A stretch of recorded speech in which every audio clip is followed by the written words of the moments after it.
अच्छा, कम प्रकाश में, जैसे कि ज्यादा प्रकाश से अगर आप कम प्रकाश में जाते हैं, है ना, जैसे आप धूप से जाइएगा इजोरा में जाइएगा, धूप से जाइएगा आप ठंड अंधेरा वाला पार्ट में जाइएगा, तो आपको जब कुछ नहीं दिखाई देगा ना, तो आप जो है कि आंखों को फैला फैला को देखिएगा, या अगर आपको देखिएगा कि जो है कि आप रोड पे खड़े रहिएगा, आप दूर किसी वस्तु को जो है कि आपको देखना हो जहां आपको सही से नहीं दिख रहा हो, है ना, तो आपको आंख को ना थोड़ा चौड़ा करके देखिएगा क्या लिखा हुआ है, साफ साफ देखने के लिए किए हैं कभी ऐसा, है ना, तो ये हो गया। ऐसा होता आपको है जो है कि सर। फैला रहे हैं, मतलब उसको जो है कि बढ़ा रहे हैं।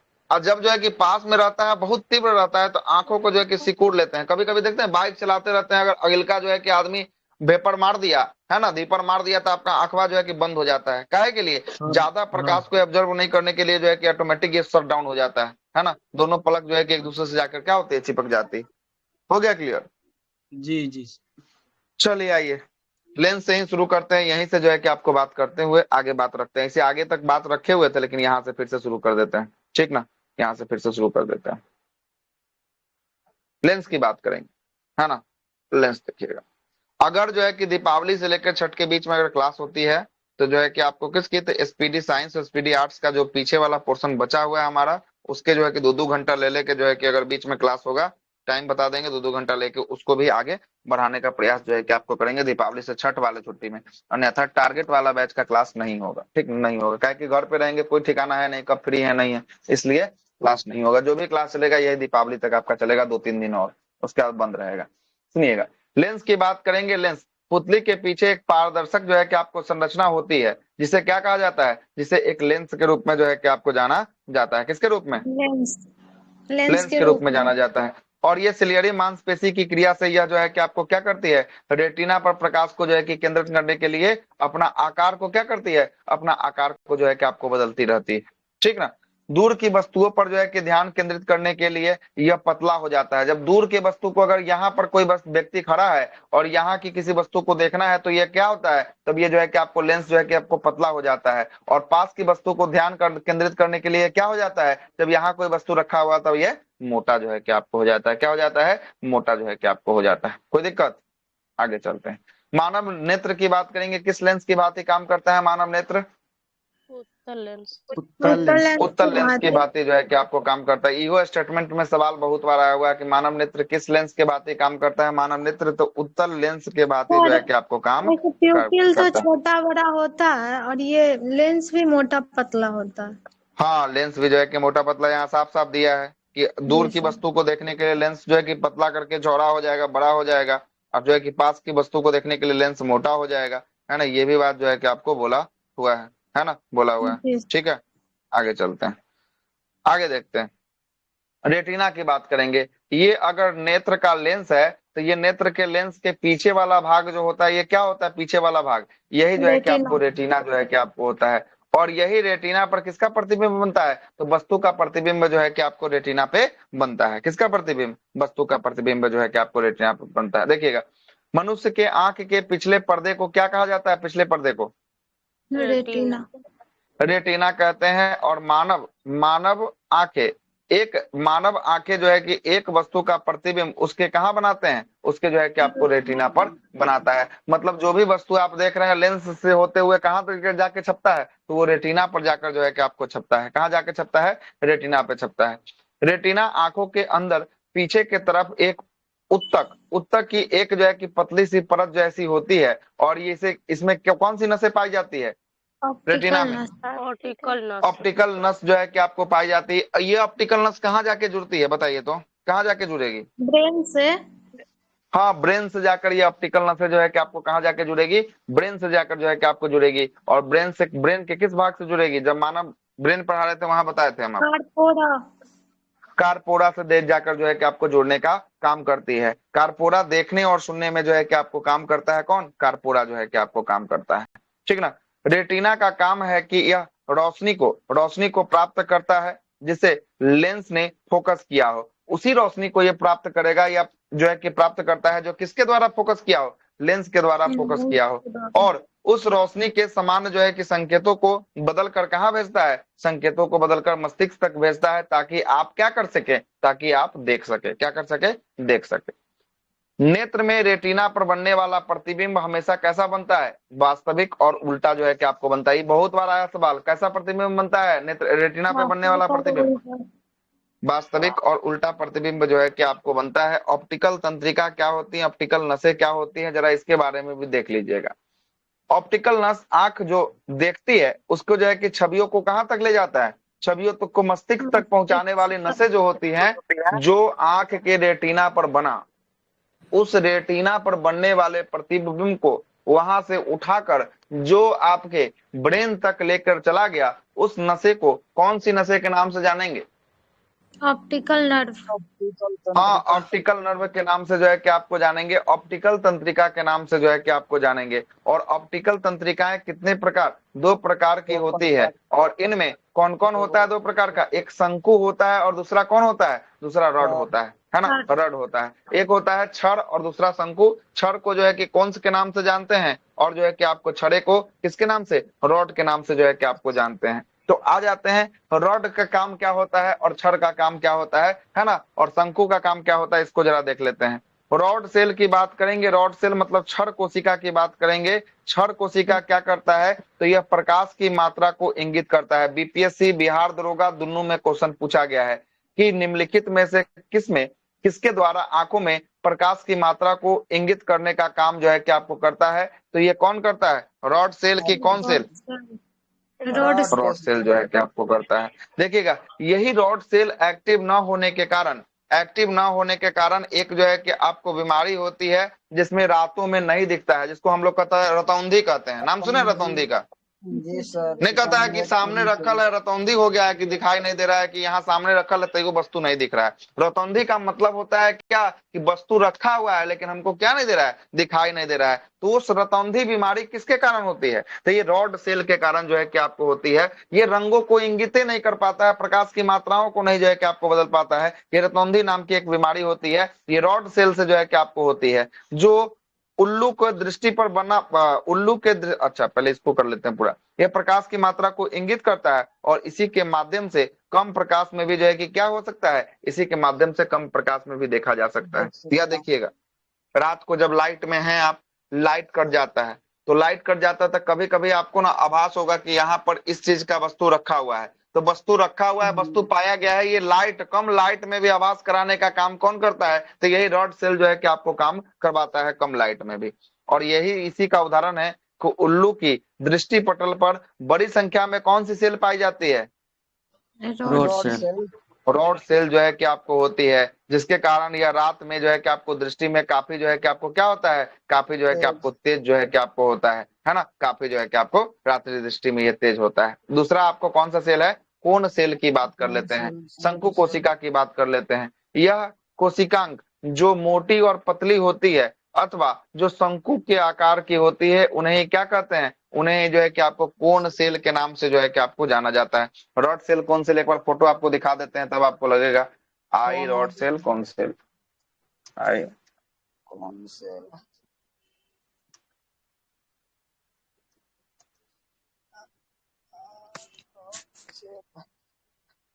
देखिए, लंबा लंबा। देखिए, एक आपको कोन के आकार की तरह दिख रहा होगा, एक रॉड के आकार की तरह दिख रहा होगा। जो रॉड के आकार की तरह दिख रहा होगा वो रॉड सेल होता है। ये देखिए कहां से निकाला, इसको जूम किया है, कहां से? रेटिना से इसको जूम करके निकाला हुआ है। देख रहे हैं ना फोटो को? रेटिना से जूम करके निकाला हुआ है। रॉड की तरह जो दिख रहा है लंबा लंबा, वो रॉड सेल हो गया। और जो कोन आकृति के दिख रहा है, इसमें आपको ग्रीन दिख रहा होगा, येलो दिख रहा होगा, ग्रीन, ब्लू इत्यादि आपको दिख रहा होगा, ये सब कौन सा सेल हो गया? ये सब जो हो गया आपको कौन सा? शंकु कोशिका जो है कि आपको हो गया। कौन सा? कोन सेल, शंकु कोशिका जो है कि आपको हो गया। और फोटो दिखा देते हैं, ये देखिए, ये रॉड सेल और कोन सेल में दोनों में जो है कि अंतर देखिए, है ना। देखिए रॉड सेल कैसा होता है और कोन सेल कैसा होता है, दिखा आपको? देखिए इसको, इस फोटो को देखिए, है ना। ये दोनों में अंतर है। रॉड सेल एक लंबा होता है और शंकु कोशिका मतलब शंकु के आकार के दिख रहा है आपको, है ना, शंकु का आकार का आपको दिख रहा होगा। ठीक है, तो ये शंकु कोशिका होता है और ये जो है कि आपको क्या होता है? ये रॉड सेल जो है कि आपको होता है। ठीक है, आइए आगे चलते हैं। यह कोशिका जो मोटी और पतली होती है अथवा यह शंकुकार आकार की होती है, इन्हें क्या कहते हैं? कोन सेल जो है कि आपको कहा जाता है। कौन सेल के कारण ही मनुष्य को जो है कि विभिन्न रंगों को क्या कर सकता है, विभिन्न रंगों को ज्ञात कर सकता है। एक बीमारी का नाम आप सुने होंगे जिसको कहते हैं कलर ब्लाइंडनेस। नाम सुने कलर ब्लाइंडनेस का? मेडिकल में यही जो है कि आपको यस सर। अनफिट रहिएगा तो आपको नहीं होगा। ये कलर ब्लाइंडनेस नाम का बीमारी में यही जो है किसको इफेक्ट होता है, तो ये कौन सेल को इफेक्ट कर देता है? किसको इफेक्ट करता है कलर ब्लाइंडनेस में? कौन कौन सेल सेल को? को इफेक्ट जो है कि आपको कर देता है, जिसके कारण आप ना लाल रंग पहचान पाइएगा ना आप हरा रंग पहचान पाइएगा। ये दो रंग में आपको विभेद करने में बहुत मुश्किल हो जाएगा। कौन सेल के कारण जो है कि आपको लाल आपको हरा दिखेगा, हरा आपको कैसा दिखेगा, और सब हरा तो आपको पहचान लाल सकते दिखेगा। हैं ना सर? हाँ, और सब आप पहचान सकते हैं। ये दो रंग पहचानने में बड़ा आपको दिक्कत होगा। जो लाल का शेड होगा उसमें भी पहचानने में दिक्कत होगा, जो हरा का शेड होगा उसमें भी पहचानने में आपको दिक्कत होगा। तो ये हो गया बीमारी, कौन सा? कलर ब्लाइंडनेस नाम का बीमारी हो गया। किसके कारण होता है? कौन सेल? कौन सेल? शंकु सेल। आगे देखते हैं। शंकु कोशिका, शंकु तंत्रिका कोशिका है जो तेज रोशनी में जो है कि आपको क्या होता है, तेज अधिक रोशनी के प्रति जो है कि अधिक जो है कि आपको क्या होता है, संवेदनशील जो है कि आपको होता है। एक होता है अंध बिंदु, जिसको कहते हैं ब्लाइंड स्पॉट कहते हैं। क्या कहते हैं? ब्लाइंड स्पॉट कहते हैं। आइए जरा इसको देखते हैं ब्लाइंड स्पॉट क्या होता है। यह लेंस और रेटिना के मध्य का भाग होता है जहां पर प्रकाश जो है कि पहुंच जाता है, किंतु प्रतिबिंब जो है कि आपको क्या नहीं होता है, प्रकाश पहुंचता है लेकिन प्रतिबिंब यहाँ पर छपता नहीं है। यही जो है कि आपको कौन सा बिंदु होता है, यही जो है कि आपको ब्लाइंड बिंदु, ब्लाइंड अंध बिंदु स्पॉट। होता है। लेंस से रेटिना के मध्य, ये लेंस और रेटिना के मध्य एक ऐसा भाग होता है जहां पर प्रकाश तो पहुंचता है लेकिन प्रकाश पहुंचने के बाद वहां पर भी छवि नहीं बन पाता है। इसे ही कौन सा बिंदु कहते हैं? अंध बिंदु के नाम से जो है अंध कि आपको बिंदु। कहते हैं। आइए इसका भी फोटो दिखाई दे आपको, ब्लाइंड स्पॉट। आई ब्लाइंड, ब्लाइंड होगा ना?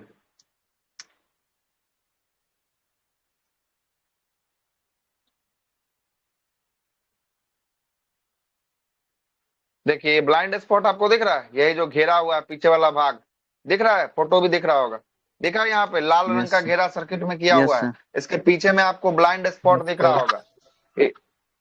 हाँ वो दिख रहा है? संकेत करके लिखा हुआ जी। यस हाँ, सर। संकेत करके भी लिखा भी हुआ है कि ब्लाइंड स्पॉट जो है कि आपको होता है। यहाँ पर जो है कि आपको प्रकाश, देखिए प्रकाश यहाँ से घुसने वाला यहाँ पर पड़ रहा है, अब पड़ने के बाद भी लेकिन यहाँ पर प्रतिबिंब नहीं बन रहा है। किस पे? ब्लाइंड स्पॉट पे प्रतिबिंब जो है कि आपका नहीं बन पाता है। ठीक ना, नहीं बन पाता है। आगे चलते हैं। एक होता है येलो स्पॉट होता है। कौन सा स्पॉट है? Yellow spot. ब्लाइंड स्पॉट में येलो प्रतिबिंब नहीं बना, लेकिन येलो स्पॉट के बारे में जरा देखते हैं। येलो स्पॉट में क्या कहता है, ये रेटिना के मध्य में एक वृत्ताकार जो है कि पीला रंग का बिंदु होता है और इसका अन्य नाम जो है कि आपको क्या होता है, अन्य नाम इसका किसके नाम से जानते हैं येलो स्पॉट को? मैकुला के नाम से जानते हैं। किसके नाम से? येलो स्पॉट को जानते हैं मैकुला के नाम से जो है कि आपको जानते हैं। ये क्वेश्चन ऑलरेडी आ चुका है ना। मैकुला किसको कहते हैं? तो येलो स्पॉट को मैकुला कहते हैं, येलो जिसमें जिस पर बना हुआ जो है कि आपको प्रतिबिंब बहुत ही क्या दिखाई देता है, बहुत ही ज्यादा स्पष्ट दिखाई देता है। तो अगर स्पष्ट देखना हो तो कहाँ पे प्रतिबिंब बनेगा तो एकदम स्पष्ट दिखेगा, तो येलो पॉइंट पे जो है कि आपको दिखेगा, येलो स्पॉट पे जो है कि आपको दिखने वाला है। आगे चलते हैं। मानव नेत्र की अब क्या होगी, अब शुरुआत होगी मानव नेत्र की बीमारी से। चलिएगा, पहला कौन सा दृष्टि दोष है? पहला निकट दृष्टि दोष। निकट दृष्टि दोष जो है कि आपको होता है। निकट को हम लोग कौन सा, मायोपिया के नाम से जो है कि आपको जानते हैं। किसके नाम से जानते हैं? मायोपिया के नाम से जो है कि आपको निकट दृष्टि दोष को जानते हैं। देखिएगा इसमें क्या बोल रहा है। इसमें बोल रहा है कि इस निकट की वस्तु जो है कि आपको क्या दिखाई देती है, स्पष्ट दिखाई देती है, लेकिन दूर की वस्तु हमें क्या नहीं दिखाई देती है, दूर की वस्तु हमें स्पष्ट नहीं दिखाई देती है। इसमें प्रतिबिंब जो है कि कहाँ बन जाता है, प्रतिबिंब रेटिना के आगे बन जाता है। कहाँ बन जाता है? प्रतिबिंब रेटिना के आगे बन जाता है। तीने को बात यहाँ से याद रखना है। निकट दृष्टि दोष को सबसे पहले क्या कहते हैं, तो इसको कहते हैं मायोपिया कहते हैं। क्या कहते हैं? मायोपिया कहते हैं। मायोपिया। निकट दृष्टि दोष में कौन दिखाई देता है कौन नहीं, तो एक मिनट सुनिएगा। निकट दृष्टि दोष में कौन दिखाई देता है कौन नहीं, तो आपको पहले शब्द पर गौर देना है कि क्या बोल रहा है। निकट निकट चीज दृष्टि, दिखाई देता है सर, तो ये दूर जो है कि करना। आपको निकट बोल रहा है ना, तो निकट दृष्टि दोष मतलब कि जो बोलेगा ना उसका अपोजिट आपको सोचना है। मतलब ये निकट बोल रहा है, मतलब निकट हमको दिखाई देता है। हमको कौन नहीं दिखाई देता है? हमको दूर नहीं दिखाई दूर। देता है। अगर आपसे दूर दृष्टि दोष बोल देगा तो आपको कौन नहीं दिखाई देगा?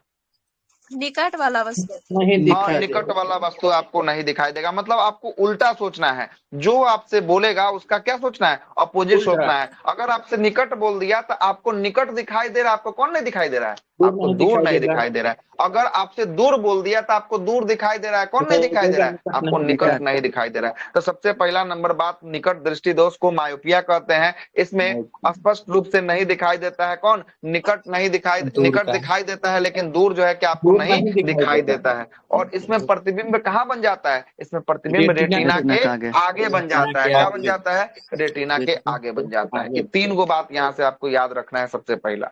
उसके बाद आपसे बोलेगा कि वह दृष्टि दोष कौन सा है, इसमें नेत्र गोलक की आकार बढ़ जाती है। तो नेत्र गोलक का आकार जो है कि आपको निकट दृष्टि में बढ़ जाता है। निकट दृष्टि में क्या होता है, नेत्र गोलक का आकार जो है कि आपको बढ़ जाता है, लेकिन इसकी फोकस दूरी क्या हो जाती है, आकार बढ़ने से इसकी घट फोकस जाती है। दूरी घट जाती है। और लेंस की क्षमता क्या हो जाती है, लेंस की क्षमता जो है कि बढ़ आपको जाती है। बढ़ जाती है। क्या बढ़ जाती है, सर लेंस की नेत्र क्षमता जो है गोलक कि क्या आपको बढ़ होता है? जाती है। नेत्र गोलक यही वाला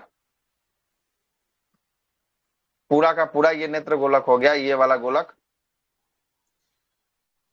आ गया जी, ये नेत्र गोलक, ये देख रहे हैं ना गोल वाला, इसी नेत्र गोलक का आकार जो है कि आपको बढ़ता है ना, नेत्र गोलक का। ठीक है, लेंस की क्षमता क्या होती है, लेंस की क्षमता जो है कि आपको बढ़ जाती है। और बढ़ प्रभाव जाती है। बिंदु की बात करेंगे, प्रभाव जो है कि क्या होता है, निकट की वस्तु दिखाई देती है लेकिन दूर हमें नहीं दिखाई देती है। और उपचार के लिए निकट में देखिएगा, हम आपको बताए थे जब 3 वाला अक्षर हो तो 4 वाला जो है कि आपको लेंगे, और जब 2 वाला अक्षर हो तो 3 वाला लेंगे। 3 में 4, निकट देखिए तो निकट पढ़िए तो 3 अक्षर का है, निकट, निकट 3 अक्षर का है। तो यस 3 अक्षर में हम लोग 4 अक्षर वाला लेंगे, तो कौन सा दर्पण, तो ये जो है कि निकट में जो है कि आपको अवतल जो है कि आपको लेंगे, अवतल लेंस का प्रयोग जो है कि आपको करते हैं। अवतल देखिए तो 4 अक्षर का है कि नहीं, यस सर। 4 अक्षर का है। तो जहां 3 अक्षर के शब्द आएंगे वहां पे 4 अक्षर, और जहां 2 अक्षर के आएंगे दूर में देखिए, दूर में देखिएगा, दूर में 2 अक्षर का है तो यहाँ पर 3 लेंगे, 3 वाला तो 3 में देखिए उत्तल, उत्तल 3 अक्षर का है क्या, उत्तल, उत्तल जो है कि आपको 3 अक्षर का होगा। ठीक, 2 में 3 और 3 का 4, 2 में 3 और 3 का 4 जो है कि आपको सबसे बेहतरीन जो है कि आपको इसमें कोई जो है कि झोल नहीं करना है, बस दिमाग में याद रखना है कि 3 वाला में 4 वाला जाएगा और 2 वाला में 3 वाला, मतलब कि पढ़ लीजिएगा और उसमें एगो बढ़ाकर जोड़कर और देख लीजिएगा किस लेंस में जो है कि जोड़कर संख्या 3 आता है, किस लेंस में जोड़ कर संख्या 4 आता है। ठीक ना, यही आपको चेक करना है और कुछ नहीं करना है। अगर नहीं भी याद हो तो ऐसे आप लगा सकते हैं।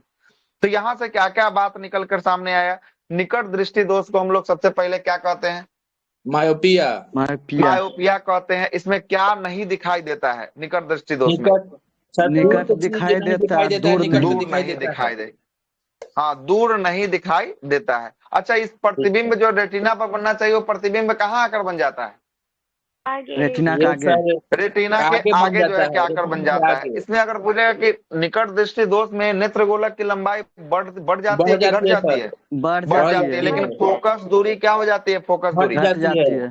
फोकस दूरी जो है कि आपको घट जाती है। लेंस की क्षमता भी क्या हो जाती है, लेंस की क्षमता भी जो है कि आपको बढ़ जाती है। सब चीज में बढ़ जाता है, खाली वो फोकस दूरी जहां पर बनना चाहिए वहां नहीं बन के आगे बन गया तो ये क्या हो गया, कुछ ना कुछ कम गया। मतलब कि बनना चाहिए इस बिंदु पे, अब बन नहीं पाया, इस पे थोड़ा सा आगे बन गया, मतलब कि कुछ ना कुछ तो घट गया। हमको पहुंचना है, पटना से पहुंचना है हाजीपुर, हम हाजीपुर पहुंचने से पहले ही थोड़ा मेरा मोटरसाइकिल खराब हो गया, तो कुछ ना कुछ तो दूरी घट गया। तो यही क्या हो गया, यही जो है कि आपको दूरी जो है कि आपको घट जाता है। मतलब कि ये लेंस है, इस लेंस से यहाँ पर प्रतिबिंब बनना चाहिए था, लेकिन ये प्रतिबिंब यहाँ न बनकर ये प्रतिबिंब जो है कि आगे ही बन गया। मतलब कुछ ना कुछ तो इसका दूरी तो कम हो गया ना, जहां आपको पहुंचना था उससे आप वहां नहीं पहुंचे तो कुछ ना कुछ तो दूरी कम हो गया। तो यही इसकी फोकस दूरी क्या हो जाती है, फोकस दूरी जो है कि आपको घट जाती है। तो यहाँ से भी एक सवाल निकाल सकता है कि वह दोष कौन सा है जिसमें फोकस दूरी घट जाती है, कौन सा दोष हो जाएगा,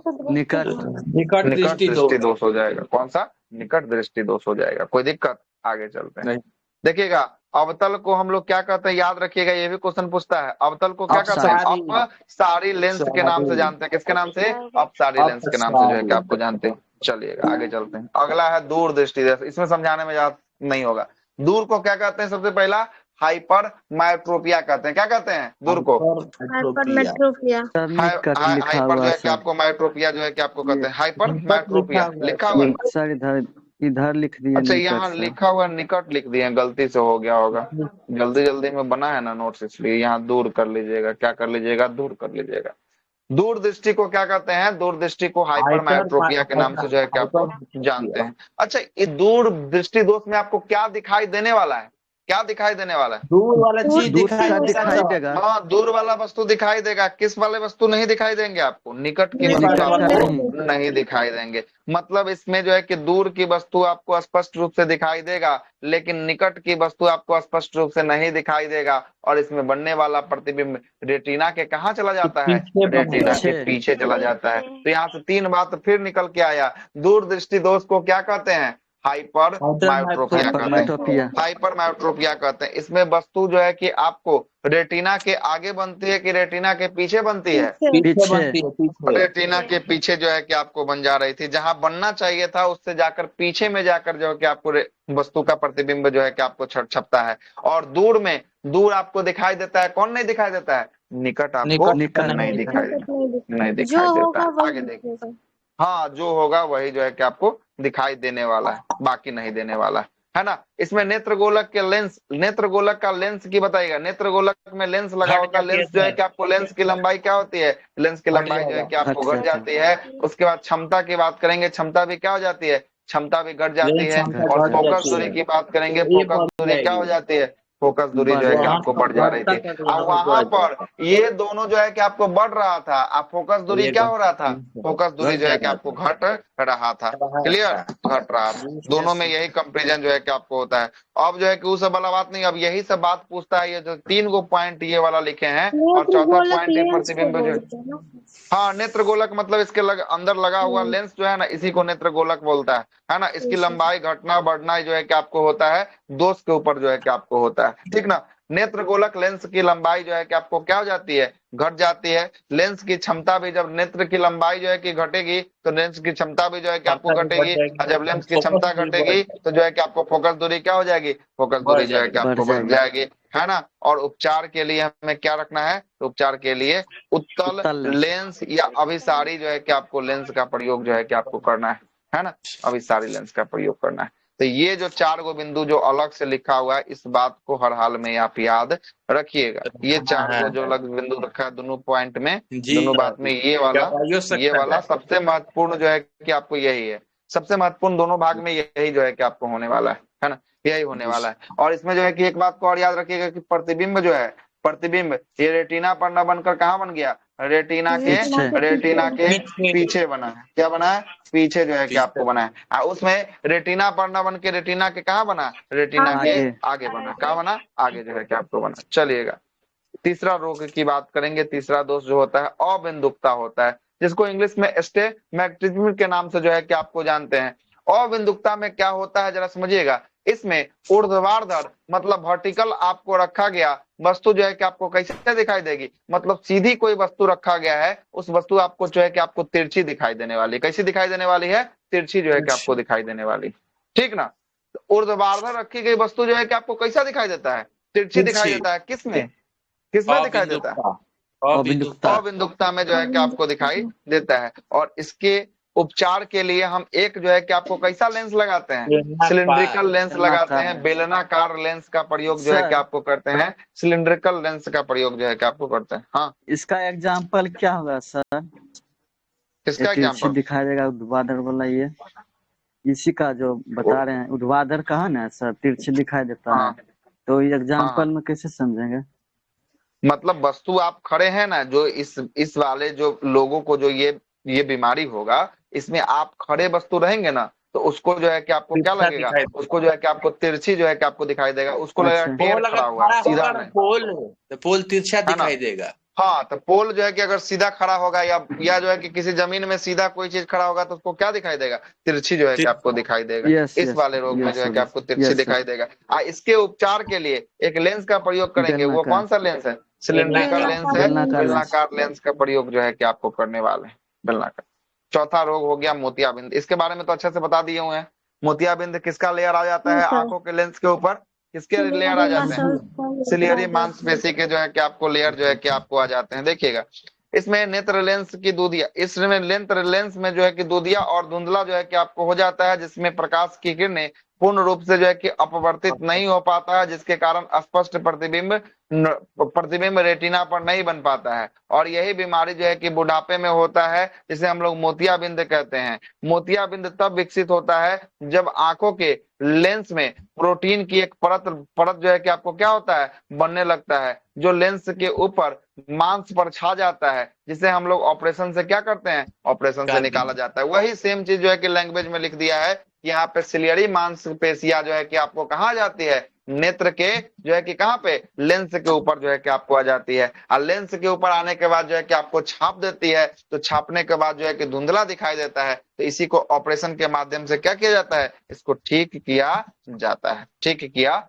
जाता है।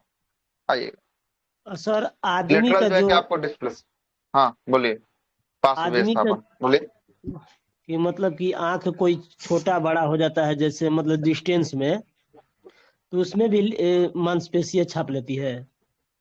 नहीं नहीं, क्या आंख का छोटा बड़ा मतलब नहीं समझे हम आपकी बात, क्या बोलना चाह रहे हैं। डिस्टेंस नापता नहीं डॉक्टर सर, 6 भाई इतना हुआ, वो इतना हुआ। हाँ, ना मतलब ना ना, कलर तो वो आंखों ब्लाइंडनेस का हो गया। सामंजन क्षमता हो गया ना, तो वो अलग चीज ना हो गया है ना। देखने की शक्ति वही ना, आपको कोई ना कोई रोग होगा, या निकट दृष्टि दोष होगा, या दूर दृष्टि दोष होगा, है ना। जब सब कुछ ठीक होगा तो आपको सब कुछ ठीक ही दिखाई देगा, है ना। सब कुछ 6/6 होगा। और जैसे ही कुछ में कुछ जो है कि आपको दिक्कत होगा, 6/6 उसको नहीं मापा जाता है। 6/6 जो होता है ना, आंखों के गोला को, जो आंखों के गोला होते हैं ना, इस गोला को मापा जाता है। 6/6 है, 6/9 है। ज्यादा जब दोष होगा ना, ज्यादा जब पावर होगा ना, तो इसका गोला का आकार भी चेंज होने लगेगा। तो वही 6/6 के जगह 6/9 हो जाता है। 6/12 जो है कि आपको हो जाता है, जो मेडिकल में आपको करवाता है, रेलवे वाला में देखे होंगे, है कि नहीं। जी चलते जी। हैं अगला। अगला है पार्श्व विस्थापन की बात करेंगे। लेटरल जो है कि आपको डिस्प्लेसमेंट क्या होता है। यह बीमारी ना होकर एक परिघटना है। क्या है यह, एक बीमारी ना होकर क्या है, एक परिघटना है, फेनोमिना है, फेनोमिना होती है। यह अक्षर जब जो है कि दर्पण में रखा जाता है, तो कुछ अक्षर जो है कि आपको कैसा दिखाई देता है, अक्षर पलट जाता है। जैसे जो है कि आपको पलट जाएगा, ए जब ऐसे रखिएगा ना, तो ए जो है कि आपको ऐसे दिखाई देगा। एम्बुलेंस में देखे हैं, हाँ सर, तो शीशा में नहीं देखे हैं, ए जब ऐसे लिखा रहता है तो ए ऐसे जो है कि आपको दिखाई देता है। उल्टा उल्टा। यही जो है कि फोटो आपको क्या खींचने होता के है, बाद, ये है ना, सर ये जो है कि फोटो आपको पास खींचने के जो बाद ये फोटो खींचिएगा तब भी जो है कि आपको हो जाता है। उल्टा और दिखाई इस देगा। पलटने की घटना को ही पार्श्व विस्थापन कहते हैं। और इसी के कारण एम्बुलेंस को जो है कि उल्टा लिखा जाता है। किसके कारण, एम्बुलेंस को जो लिखना होता है, इसको जो है कि आपको उल्टा लिखा जाता है, कि आदमी सीधा को दिखाई सही ढंग से उल्टा जब लिखेगा ना, तो आदमी को पलट के दिखेगा, मतलब पलट के कैसा दिखेगा, सही जो है कि आपको दिखने का काम करेगा एम्बुलेंस, ठीक ना। कुछ अक्षर जो पास विस्थापन नहीं करते हैं, जैसे ए को आप कैसे भी लिखिएगा तो ये पास विस्थापन नहीं, ये लेफ्ट टू राइट हो रहा है ना, तो इसको लेफ्ट से राइट करिएगा तो यही होगा, इसको राइट से लेफ्ट करिएगा तो ऐसा ही जो है कि आपको दिखाई देगा। आई को अगर लेफ्ट से राइट करिएगा तो ये वैसे ही जाएगा, और आई को जो है कि राइट से लेफ्ट कीजिएगा तब भी वैसे ही जाएगा। ओ को भी सेम है और एक्स को भी। ये सब जो होता है ना अक्षर, ये जो है कि आपको नहीं करता है, पास विस्थापन का रूल को फॉलो नहीं करता है। मतलब AIOX ये 4 अक्षर ऐसे होते हैं जो पास विस्थापन के रूल को फॉलो नहीं करते हैं। तो कैसे भी लिखिए, एम्बुलेंस में सीधा भी तो ऐसे लिखिए, ही लिखते उल्टा हैं भी ना लिखिए। सर, हाँ क्या बोले, सीधा तो लिखते हैं सर, एम्बुलेंस वाला जो सर बोल ये रहे अच्छी हैं। वाला सर। अच्छा तो एम्बुलेंस में सब कोई सीधा लिखाता है, सब सीधा नहीं लिखाता। अभी इतना निकाले नहीं ध्यान एम्बुलेंस से का यहाँ देखते हैं फोटो, सर, देखिए एम्बुलेंस। पर नोटिस नहीं किए हैं सर। सब सीधा नहीं होता है सर, देखें।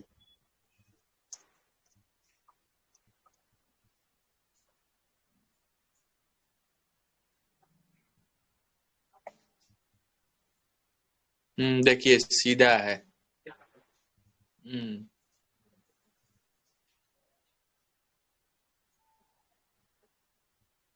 देखिए देखा, दो लिख लिया सर, ऊपर नीचे। ऊपर में सीधा नीचे लिखा है, नीचे में दूसरे जगह गाड़ी फॉरेन कंट्री का, इंडियन रहता तो वो दिख जाता। देखा है एम्बुलेंस में कैसे मारुति लिखा, रहती है, मारुति सर। ऊपर सीधा ना? है, ठीक है, ठीक है ना, कोई दिक्कत नहीं सर। अब उसमें इंडियन एम्बुलेंस मारेंगे तो आइए जाएगा। ये कौन एम्बुलेंस है सर? है दूसरे कंट्री का। देखिए अपना भारत का ऐसा एम्बुलेंस होता है, देखिए तो इसमें लिखा है, देखिए हाँ इसमें लिखा है कि नहीं लिखा है। यस यस उल्टा लिखा हुआ ना। उल्टा है ना, दिल्ली सरकार लिखा है ऊपर, यस सर। अपना भारत का है ना, अपना भारत का है। देख रहे हैं, यही पास भारत विस्थापन सरकार, पे यस सर, वो जो है भारत कि सरकार आपको लिखा हुआ जी सर। ना, भारत सरकार दिल्ली सरकार का जो है कि आपको होने वाला है ना, एक दिल्ली सरकार जो है, ठीक है। सर नंबर अंदर यस से सर। लिखा है क्या? ठीक, अंदर से लिखे चाहे बाहर से लिखे, बात तो बराबर है, कहीं से लिखे, मिरर पर लिख रहा है ना? यू और भी उल्टा लिखने पर वही आएगा। देखिए कौन कौन बोल रहे हैं, यू और भी। हाँ, यू और भी। यू और भी उल्टा लिखने पर जो है कि आपको वही आएगा। नहीं, यहाँ देखिए कौन कौन है, एक जो है कि यू जो है कि आपको यू उल्टा रखिएगा तो यू ऐसे ना आ जाएगा, और भी ऐसे गलत। लिखिएगा तो भी ऐसे ना आ जाएगा। इमेज मीम बनाएंगे तब ना, पार्श्व वाला। विस्थापन सर। अच्छा, पास विस्थापन की बात कर रहे थे, यू ऐसे लिखिए तो लेफ्ट से राइट लेफ्ट चलिएगा तब भी जो है राइट कि आपको राइट आएगा, लेफ्ट। है ना। जी सर। इसको जो है कि ऐसे पलट देंगे तब भी ऐसा ही आएगा। आप भी को ऐसे पलटे या भी को ऐसे पलटे, दोनों जो है कि आपको ऐसे ही आने वाला है ना, ऐसे ही आएगा। तो इसमें जो है कि आपको जोड़ बहुत दीजिए, सारा अच्छा है हो ना। जाएगा सर जी, एच भी हो कैसे? जाएगा, एम भी हो जाएगा। एच नहीं होगा, एम नहीं होगा, एम तो भी हो जाएगा। बहुत सारा हो जाएगा, एग्जाम्पल में ये सब दिया है बस। हाँ ठीक है, तो ऐसे देखिएगा तो बहुत सारा जो है कि आपको हो ही जाएगा, ठीक है बोल रहा है ना। वैसे जो है कि आपको लेफ्ट राइट जब पलटते हैं तो बहुत सारा जो है कि आपको हो सर जाएगा। उल्टा करने पर वाटर प्रतिबिंब बनता है। उल्टा करने पर वाटर प्रतिबिंब बनता है, मतलब के लिए वो सीधा दिखता है। अच्छा ठीक है। अच्छा हाँ, उल्टा, ये सब अच्छा ऐसे ही रीजनिंग रहता वाला है। कॉन्सेप्ट में जो है कि आपको हाँ चलेगा, हाँ है ना। ऐसे ही चलता है। ए जो है रीजनिंग ना, के ये जो है कि ऐसे ही रहेगा, आई जो है कि ऐसे ही रहेगा, ओ जो है कि ऐसे ही रहेगा, और एक्स जो है कि ऐसे ही रहेगा। लेकिन हाँ, अगर इसके अलावा कोई को अगर अगर वाटर में अगर उसी इमेज को जो है कि देखिएगा तो वो उल्टा इमेज जो है कि आपको हो जाएगा, हाँ, यही ना उल्टा कहना चाह इमेज रहे हैं। बनता है तब ठीक, सीधा दिखता है। हाँ ठीक है ठीक है ठीक है, आपकी बातों को आप समझ गए। वही तो सोच रहे हैं कि यहाँ पर जो है कि वो वाला कॉन्सेप्ट कहाँ से आ गया। ओरिजिनिंग वाला जो है कि आपको वाटर इमेज मिरर इमेज वाला प्रश्न जो है कि आपको पूछता है, इसको जो है कि पानी में देखने पर कैसा दिखेगा, इसको जो है कि मिरर में देखने पर कैसा दिखेगा, है ना। क्या मतलब आगे सर जी, देखते हैं। नहीं समझ रहे हैं सर।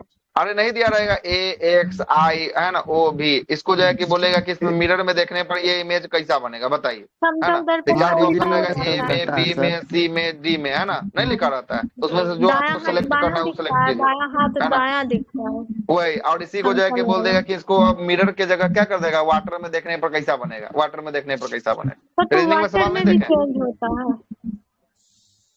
वाटर में से चेंज नहीं होता है क्या? वाटर में बिल्कुल नहीं। चेंज होता है ना। उसका प्रतिनिधित्व रीजनिंग नहीं में पढ़े ये अभी सब तक, तो पूछा जाता है सर। तो वाटर इमेज मिरर बहुत इमेज तो हर एक एग्जाम में पूछते। वो वाटर उल्टा में एम बनेगा का तब भी डब्लू हो सीधा जाएगा। दिखता है। हाँ उल्टा एम का बनता है डब्लू हो तभी जाएगा प्रतिबिंब वाटर। सीधा दिखता हाँ, है एन का वाटर जो है में। कि आपको डब्लू जो है कि आपको देख, एन का क्या बोले, एन का क्या? डब्लू कैसे, डब्लू का एम ना जो है कि आपका हो जाएगा, एम का ना डब्लू हो एम जाएगा। यस हाँ यस एम, हम ठीक है, तब सही है, सही है। डब्लू का एम जो है कि आपको, ये बात बिल्कुल सही बोले हैं, है ना। और बी एन को का देखिएगा एन तो ही बी जो है कि होगा। ऐसे दिखेगा, है ना। पर एन को उल्टा एन का जो करेंगे है तो कि एन ही जो है कि आपको होगा, एन नहीं है होगा। ना। लेकिन ऐसा एन हो जी जाएगा, सर। ऐसा वाला एन हो जाएगा, ऐसा वाला, टॉपिक में सर आप है ना, बहुत हो गया। है जी ना। सर। ये जो है कि अब बाहर हम लोग निकल रहे हैं टॉपिक से, ठीक ना। ये जो है कि रीजनिंग क्लास थोड़ी ना, ये तो फिजिक्स का चल रहा है। चलते हैं आगे, देखिएगा अगला बोलता है कि मानव नेत्र पर प्रतिबिंब का प्रभाव कितना सेकंड तक रहता है। देखिए यहाँ पर साफ साफ है, 1/16, 1/16, 1/10 सब लोग मारता है, आपको नहीं मारना। 1/10 कान पर प्रभाव रहता है, सुनने का कान पर प्रभाव कितना सेकंड का रहता है, 1/10 सेकंड का जो है कि 1/10 आपको रहता है। 0.1 लेकिन देखने का प्रभाव जो है, हाँ तो 0.1 इसको बोल सकते हैं। 1/10 को जो है कि आपको मैथ के हिसाब से निकाल लीजिए, 0.1 तो आ ही जाएगा आपको, है ना, आ ही जाएगा। देखिएगा उसके बाद बोलता है कि इस पे लेकिन आपको देखने का प्रतिबिंब प्रभाव कितना रहता है, तो 1/16 सेकंड तक जो है कि आपको बना रहता है। और स्वस्थ आंख जो है कि आपको कितनी बाई कितनी होती है, स्वस्थ आंख 6 बाई जो है कि आपको 6 होती है। और मानव की आंख की बात करेंगे, कितना मेगापिक्सल का होता है, 576 मेगा। समझिए सबसे हाई मेगापिक्सल यही जो है कि आपको 576 मेगापिक्सल का आपका आंख है ना। अब जो है कि हम लोग जो है कि 50 मेगापिक्सल वाला कैमरा को यूज करते हैं, 30 मेगापिक्सल या 20 मेगापिक्सल। हमारा आंख कितना मेगापिक्सल का है, सब कुछ स्कैन कर देता है 1 मिनट में, है ना, 576 मेगापिक्सल का। अगर इतना 6 मिल बाई जाएगा 6 ये सर क्या तो है सर? 6x6 आंख का ये कैसे आंख का मैच साइज है ना। इसको जाइएगा डॉक्टरी वाला में आप तक करवे तो किए हैं, लंबाई जाके चौड़ाई पूछिएगा। अब इसमें जो है कि 6x6 किस आधार पे निकालता है, ठीक है जाके जो है कि पूछिएगा, है ना। हमको जितना पता था वो हम आपको बता दिए। मेडिकल से नहीं है ना, हम आपको इसके बारे में बता सकते हैं विशेष रूप से। 6x6, 6x9, 6x12 आता है। मेडिकल सर से आप 1 हैं, आपको पता होना चाहिए, ठीक है सर। है ना। हाँ। आपको पता होना चाहिए कैसे ही 6x6 किसके आधार पे इसको जो है कि किया हुआ है। आपके कॉलेज में भी जो है कि आपको जब जीएनएम का कोर्स किए होंगे तो आपको पढ़ाया होगा कि हाँ किसको किस आधार से जो है कि आपको निकाला जाता है ना। हम ही से आप पूछ रहे हैं। हमको जितना पता था, आंख स्वच्छ आंख जो होते हैं ना, इसके आकार के हिसाब से होते हैं। अब आकार में किसका किसका चेक किया जाता है, लेंस का किया जाता है, इसका लंबाई देखा इसमें जाता है, गोलाई सर देखा जाता है, चौड़ाई देखा, है ना। इसमें बहुत कुछ जो है कि आपको देखा जा रहा होगा, है ना। इसमें 3 टाइप का 6x6 ठीक है, स्वस्थ है, उसके बाद 6x9 और 6x12। 6x9 होता है, 6x12 होता है। जब आंख ज्यादा खराब होता है तो इसमें जो है कि आपको, है ना, नेत्र गोलक का भी आकार में जो है कि आपको कुछ ना कुछ जो है कि डिफरेंट आएगा। और जैसे ही डिफरेंट आएगा वैसे ही जो है कि आंख स्वस्थ आंख जो है कि आपको खराब हो जाएगा तो 6x9 होता है किसी का देखिएगा 6y जो है कि आपको 12 होता है, किसी का 6y15 होता है। ऐसे ही जो है कि आपको होते रहता है ना। कोई तो कोई आंख खराब होने की 36 स्थिति में जो करता है, है, 60 भी करता है हाँ, सर। बहुत ज्यादा तो खराब ज्यादा होगा तो ज्यादा होगा, है ना। ज्यादा जैसे खराब होगा वैसे जो है कि आपको होगा। ठीक, अच्छा, बढ़ते आगे चलिए। जाएगा। हाँ, खराब होगा तो बढ़ते जाएगा। मेरा खुद एगो 6x6 है, एगो 6x9 है ना। जो ज्यादा खराब है वो 6x9 है, और जो सही वाला है थोड़ा सा खराब है वो 6x6 है ना। आगे चलते हैं। स्पष्ट जो है कि दूरी के लिए न्यूनतम दूरी की बात करेंगे। कितना होता है न्यूनतम दूरी? 25 सेंटीमीटर जो है कि आपको होता है। और स्पष्ट दृष्टि के लिए अधिकतम दूरी की बात करेंगे। अधिकतम दूरी क्या होता है? ये दोनों क्वेश्चन आए हो बिहार दरोगा में। अनंत अनंत जो है कि आपको होता है, क्या होता है? अनंत जो है कि आपको होता है। आगे आते हैं। अगला जो है कि आपको दिया क्या है? दर्शन कोण दिया है। विजुअल एंगल जो है कि आपको क्या होता है, देखिएगा दर्शन कोण क्या होता है, ये अंतिम में आएगा। जब वस्तु हमारे आंखों पर जितना डिग्री का कोण बनाता है उसे कोण को ही क्या कहते हैं? उसी कोण को दर्शन कोण के नाम से जानते हैं। जितना डिग्री का हमारे आंखों पर कोई वस्तु कोण बनाएगा उसी कोण को किस कोण के नाम से जानेंगे? उसी कोण को दर्शन कोण के नाम से जो है कि आपको जानेंगे। और दर्शन कोण में पास रखी हुई वस्तु का दर्शन कोण क्या होगा? दर्शन कोण जो है कि आपको बड़ा होगा। क्या होगा? पास। अगर कोई वस्तु यहाँ रखा हुआ है तो यहाँ से अगर हम जो है कि आपको देखते हैं, यहाँ से देखते हैं, तो हमारा इसका दर्शन कोण जो है कि क्या होगा? बड़ा होगा। और यह अंततः यह जो है कि हमें कैसे दिखाई देगी? बड़ा दिखाई देगी। कोई वस्तु बहुत बड़ा होर्डिंग है, बहुत बड़ा होर्डिंग है, आपको 3 किलोमीटर से आप दूर से जो है कि आपको देखेगा तो ये वस्तु आपके आंखों में एडजस्ट हो जा रही है कि नहीं हो जा रही है? बहुत बड़ा वस्तु अगर है हो जा रही है। तो यहाँ पर दर्शन कोण की मान देखिएगा। दर्शन कोण का मान जो है कि आपको क्या हो जाएगा? यहाँ पर जो है कि आपको छोटा जो है कि आपको हो जाएगा। क्या हो जाएगा? दर्शन कोण का मान यहाँ पर जो है कि आपको छोटा दिखाई देगा। अर्थात वस्तु जो है कि आपको क्या दिखाई देगी? छोटा जो है कि आपको दिखाई देगी, है ना, छोटा दिखाई देगी। किसी वस्तु को दूर से देखिएगा तो वही फ्लैग जो है कि आपको छोटा दिखाई देगा, है ना। और वही जब फ्लैग के पास पहुंचेगा तो वो फ्लैग आपको बड़ा दिखाई देगा। ये किसके कारण होता है? ये दर्शन कोण के कारण जो है कि आपको होता है। कोई दिक्कत? हाँ, हवाई जहाज को देखिए, ऊपर जब उड़ रहा होता है बहुत ऊपर में तो एकदम जो है कि बिंदी आकार का आपको दिखता है, और जब आपके पास आता है तो थोड़ा सा बड़ा दिखता है, और जब वही रनवे पर लगा रहता है, जब आप जाते हैं चढ़ने के लिए तो बहुत बड़ा आकार का दिखता है। ये दर्शन कोण का हो गया मान, है ना। यही चीज जो है कि आपको दर्शन कोण हो गया। दूर रहेगा तो जो है कि आपको दर्शन कोण का मान छोटा होगा, और जब जब वस्तु पास आएंगे दर्शन कोण का मान क्या होगा? दर्शन कोण का मान जो है कि आपको बड़ा होगा। क्या होगा? बड़ा होगा। ठीक, बड़ा होगा। कोई दिक्कत? आगे चले, आगे बात करते हैं। आगे है तरंगों के प्रकार, टाइप्स ऑफ वेव, है ना। अब नया चैप्टर का यहाँ पे शुरुआत जो है कि आपको होता है। तरंगों की प्रकार की बात करेंगे। तरंग कितने प्रकार के होते हैं? तरंग जो है कि आपको 2 प्रकार के होते हैं। कौन से तरंग है? यांत्रिक और विद्युत चुंबकीय। एक तरंग होते हैं जिसको कहते हैं यांत्रिक तरंग कहते हैं, और दूसरा तरंग जो होता है उसको कहते हैं विद्युत चुंबकीय तरंग कहते हैं। कौन कौन टाइप का तरंग हो गया? 2 एक यांत्रिक तरंग हो गया और दूसरा जो है कि आपको विद्युत चुंबकीय तरंग हो गया। एक यांत्रिक तरंग को मैकेनिकल अयांत्रिक, विद्युत चुंबकीय तरंग को जो है कि अयांत्रिक तरंग भी जो है कि आपको कहा जाता है ना। अभी आगे चलेंगे तो सब कुछ पर बात करेंगे। यांत्रिक तरंग को मैकेनिकल वेव के नाम से जाना जाता है, जबकि विद्युत चुंबकीय तरंग को इलेक्ट्रोमैग्नेटिक वेव के नाम से जो है कि आपको जाना जाता है। कोई दिक्कत? तरंगों को कितने भागों में सबसे पहला तोड़े हैं? 2। यांत्रिक दो दो तरंग भागों विद्युत में यांत्रिक तरंग और विद्युत चुंबकीय तरंग जो है कि आपको तोड़े हैं। देखिएगा, अब यांत्रिक तरंग को हम लोग तोड़ते हैं। यांत्रिक तरंग को देखिए कितने भागों में तोड़े, तरंगों के संरचना के माध्यम से, है ना। दो यांत्रिक भाग में तरंग को हम लोग दो भागों में तोड़े हैं। एक हो दो गया से अनुप्रस्थ तरंग और दूसरा हो गया कौन सा, अनुदैर्ध्य अनुदैर्ध्य तरंग। तरंग। अनुप्रस्थ को ट्रांसवर्स वेव के नाम से जानते हैं, जबकि अनुदैर्ध्य तरंग को किसके नाम से जानते हैं, लॉन्गिट्यूडनल, है ना, लॉन्गिट्यूडनल वेव के नाम से जो है कि आपको जानते हैं। तो बोलेगा कि अनुप्रस्थ तरंग और अनुदैर्ध्य तरंग एक प्रकार का तरंग है। यांत्रिक तरंग की विद्युत चुंबकीय तरंग, कैसा तरंग, यांत्रिक तरंग। यांत्रिक तरंग जो है कि आपको होने वाला, कैसा तरंग होगा, यांत्रिक तरंग जो है कि आपको होने वाला है। चले आगे, अब आगे चलते हैं।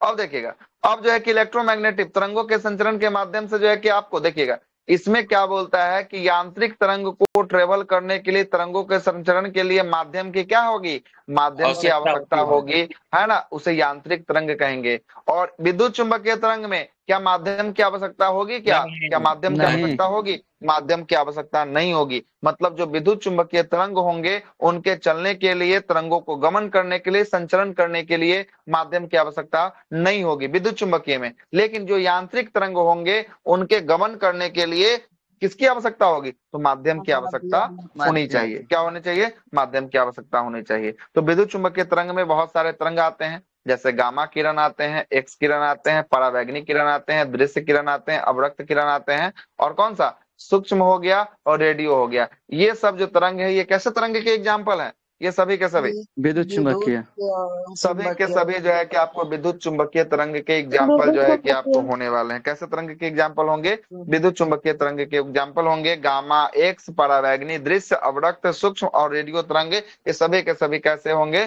सभी के सभी जो है कि आपको विद्युत चुंबकीय होंगे। और जो विद्युत चुंबकीय तरंग होंगे उनके संचरण के लिए माध्यम की आवश्यकता होगी या अन्यथा नहीं होगी, क्या नहीं होगी, नहीं होगी। नहीं होगी, बिल्कुल सर। सही है, संचरण के लिए माध्यम की आवश्यकता नहीं होगी, ठीक ना। अब आते हैं विद्युत चुंबकीय तरंग में सबसे पहले, में आता है ना सर, हाँ, यांत्रिक प्रकाश, और प्रकाश जो है कि अयांत्रिक। आपको देखे तो प्रकाश कहाँ है,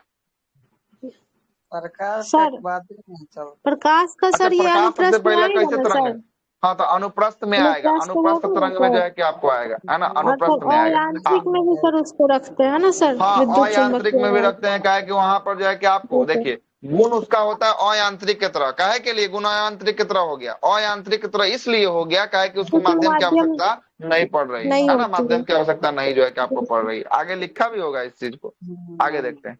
विद्युत चुंबकीय तरंग, इलेक्ट्रोमैग्नेटिक वेव की बात करेंगे, जिन तरंगों में चलने के लिए किसकी आवश्यकता नहीं हो, माध्यम की आवश्यकता नहीं हो, उसे कैसे तरंग के नाम से जानते हैं, उसे जो है कि आपको विद्युत चुंबकीय विद्युत तरंग। चुंबकीय तरंग के नाम से जो है कि आपको जानते हैं। और विद्युत चुंबकीय तरंग में प्रकाश तरंग, रेडियो तरंग, परावैंगनी तरंग आदि कैसे तरंग है, ये सब जो है कि आपको विद्युत चुंबकीय विद्युत तरंग जो है चुंबकीय कि आपको तरंग। होने वाले हैं। चलेगा, विद्युत चुंबकीय तरंग की विशेषता यह है कि यह निर्वात वैक्यूम में भी जो है कि आपको चल सकती है। कहाँ चल सकती है विद्युत चुंबकीय तरंग, निर्वात में भी चल सकती है। हाँ निर्वात में भी चल सकती है, वैक्यूम में भी जो है कि आपको चल सकती है। इसलिए लाइट जो है कि देखिएगा एक प्रकार का विद्युत चुंबकीय तरंग है ना, ये भी जो है कि कहाँ चलेगी, तो ये भी निर्वात में जो है कि आपको चल सकती है। जो किसकी बनी होती है विद्युत चुंबकीय तरंग, सभी फोटोन की बनी होती है। और इसकी चाल की बात करेंगे, इसकी चाल, विद्युत चुंबकीय तरंग की चाल किसके चाल की बराबर होती है, किसके चाल की तरंग की बराबर होती है, चाल के बराबर। प्रकाश के चाल के बराबर जो है कि आपको होती है।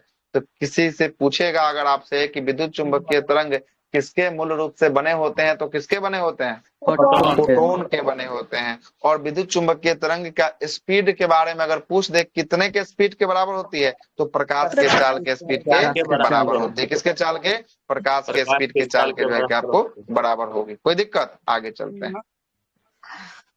ये विद्युत जो है कि आपको विद्युतीय कैसे होते हैं, तो विद्युत चुंबकीय तरंग विद्युतीय उदासीन जो है कि आपको होते हैं, जिस कारण ये किसी धन आवेश ऋण आवेश से जो है कि आपको क्या नहीं होते हैं, न विचलित नहीं होते हैं। मतलब उदासीन है, न्यूट्रल है, इसमें कोई विचलित होने के गुण नहीं होते हैं। न धन आवेश भी आएगा पास में तब भी विचलित नहीं होगा, न ऋण आवेश आएगा तब भी कोई विचलित नहीं होगा। कौन सा तरंग, विद्युत चुंबकीय तरंग। कौन सा तरंग, विद्युत चुंबकीय तरंग। इसके पास खुद का अपना ऊर्जा और खुद का क्या होता है, खुद का संवेग होता है। बिहार एसआई लिख लीजिए, एसआई में क्वेश्चन पूछा हुआ है कि वह कौन से तरंग होते हैं जिसके पास खुद का अपना ऊर्जा होता है और खुद का संवेग होता है, वह तरंग कौन से होंगे, वह तरंग होंगे विद्युत चुंबकीय तरंग होंगे। कौन से तरंग होंगे, विद्युत चुंबकीय तरंग होंगे। कोई दिक्कत, आगे चलते हैं।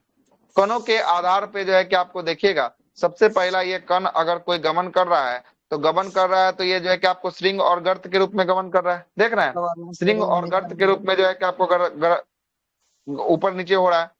तो यहाँ से जिस बिंदु से शुरुआत होगा उससे सबसे ऊपरी जो बिंदु होगी इसको जो है कि हम लोग क्या कहेंगे, तो इसको कहेंगे आयाम कहेंगे। मतलब कितना से कितना तक जो है कि आपको गया है, तो ये जो है कि आपको आयाम हो गया। लेकिन ऊपरी वाला हिस्सा को हम लोग जो है कि श्रृंग कहेंगे और निचले वाला हिस्सा को क्या कहेंगे, निचले वाला हिस्सा को जो है कि आपको गर्द कहेंगे।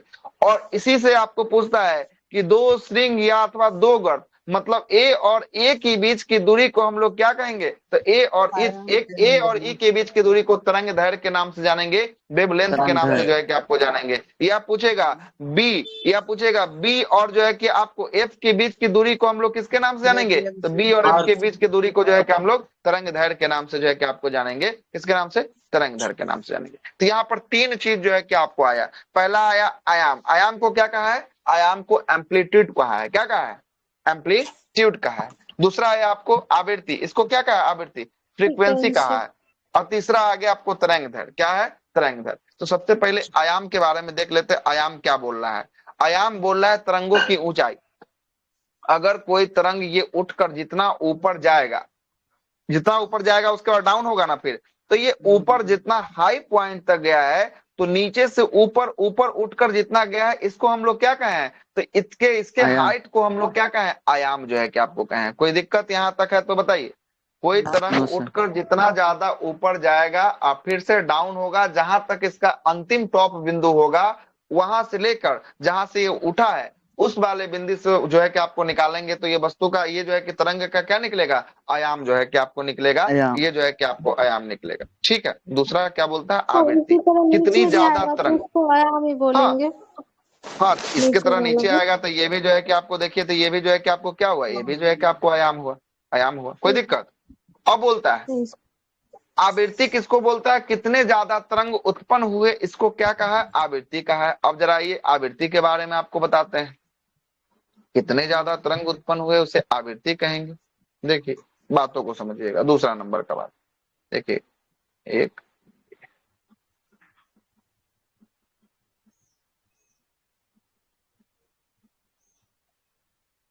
किसमें आपको हाई फ्रीक्वेंसी दिख रहा है, हाई फ्रीक्वेंसी नीचे वाले में जो है कि आपको हाई फ्रीक्वेंसी दिख रहा है, और ऊपर वाले में कैसा फ्रीक्वेंसी है, ऊपर वाले में लो जो है कि आपको फ्रीक्वेंसी जो है कि आपको होने वाला है। तो ये फ्रीक्वेंसी कितने ज्यादा तरंग आए इसके आधार पर किसका निर्धारण किया जाता है, इसके आधार पर फ्रीक्वेंसी का निर्धारण किया गया, आवृत्ति का निर्धारण जो है कि आपको किया गया। यहाँ देखिए तो यहाँ 1 2 3 बार ऊपर हुआ है, यहाँ देखिए 1 2 3 4 5 6 7 8 9 बार जो है कि आपको 10 बार जो है कि आपको हो गया है। तो कितने ज्यादा तरंग ऊपर नीचे किए हैं इसको क्या कहें, इसको कहें आवृत्ति कहें, क्या कहें, आवृत्ति कहें। और तरंग दैर्घ्य, तरंगों की लंबाई, दो जो है कि श्रृंग अथवा दो गर्त के बीच की दूरी को क्या कहें, ये जो है कि आपको तरंग दैर्घ्य कहें। ये तो नॉर्मल सा बात है, ये तो आपको समझ में आ गया। तीनों बिंदु समझ में आ गया, क्या आयाम क्या होता है, आवृत्ति क्या होता है, तरंग दैर्घ्य क्या होता है, तभी आगे समझ में आएगा पूरा का पूरा। चले आगे चलते हैं। शीर्ष भी बोलते ना सर, शीर्ष, हाँ शीर्ष जो है क्या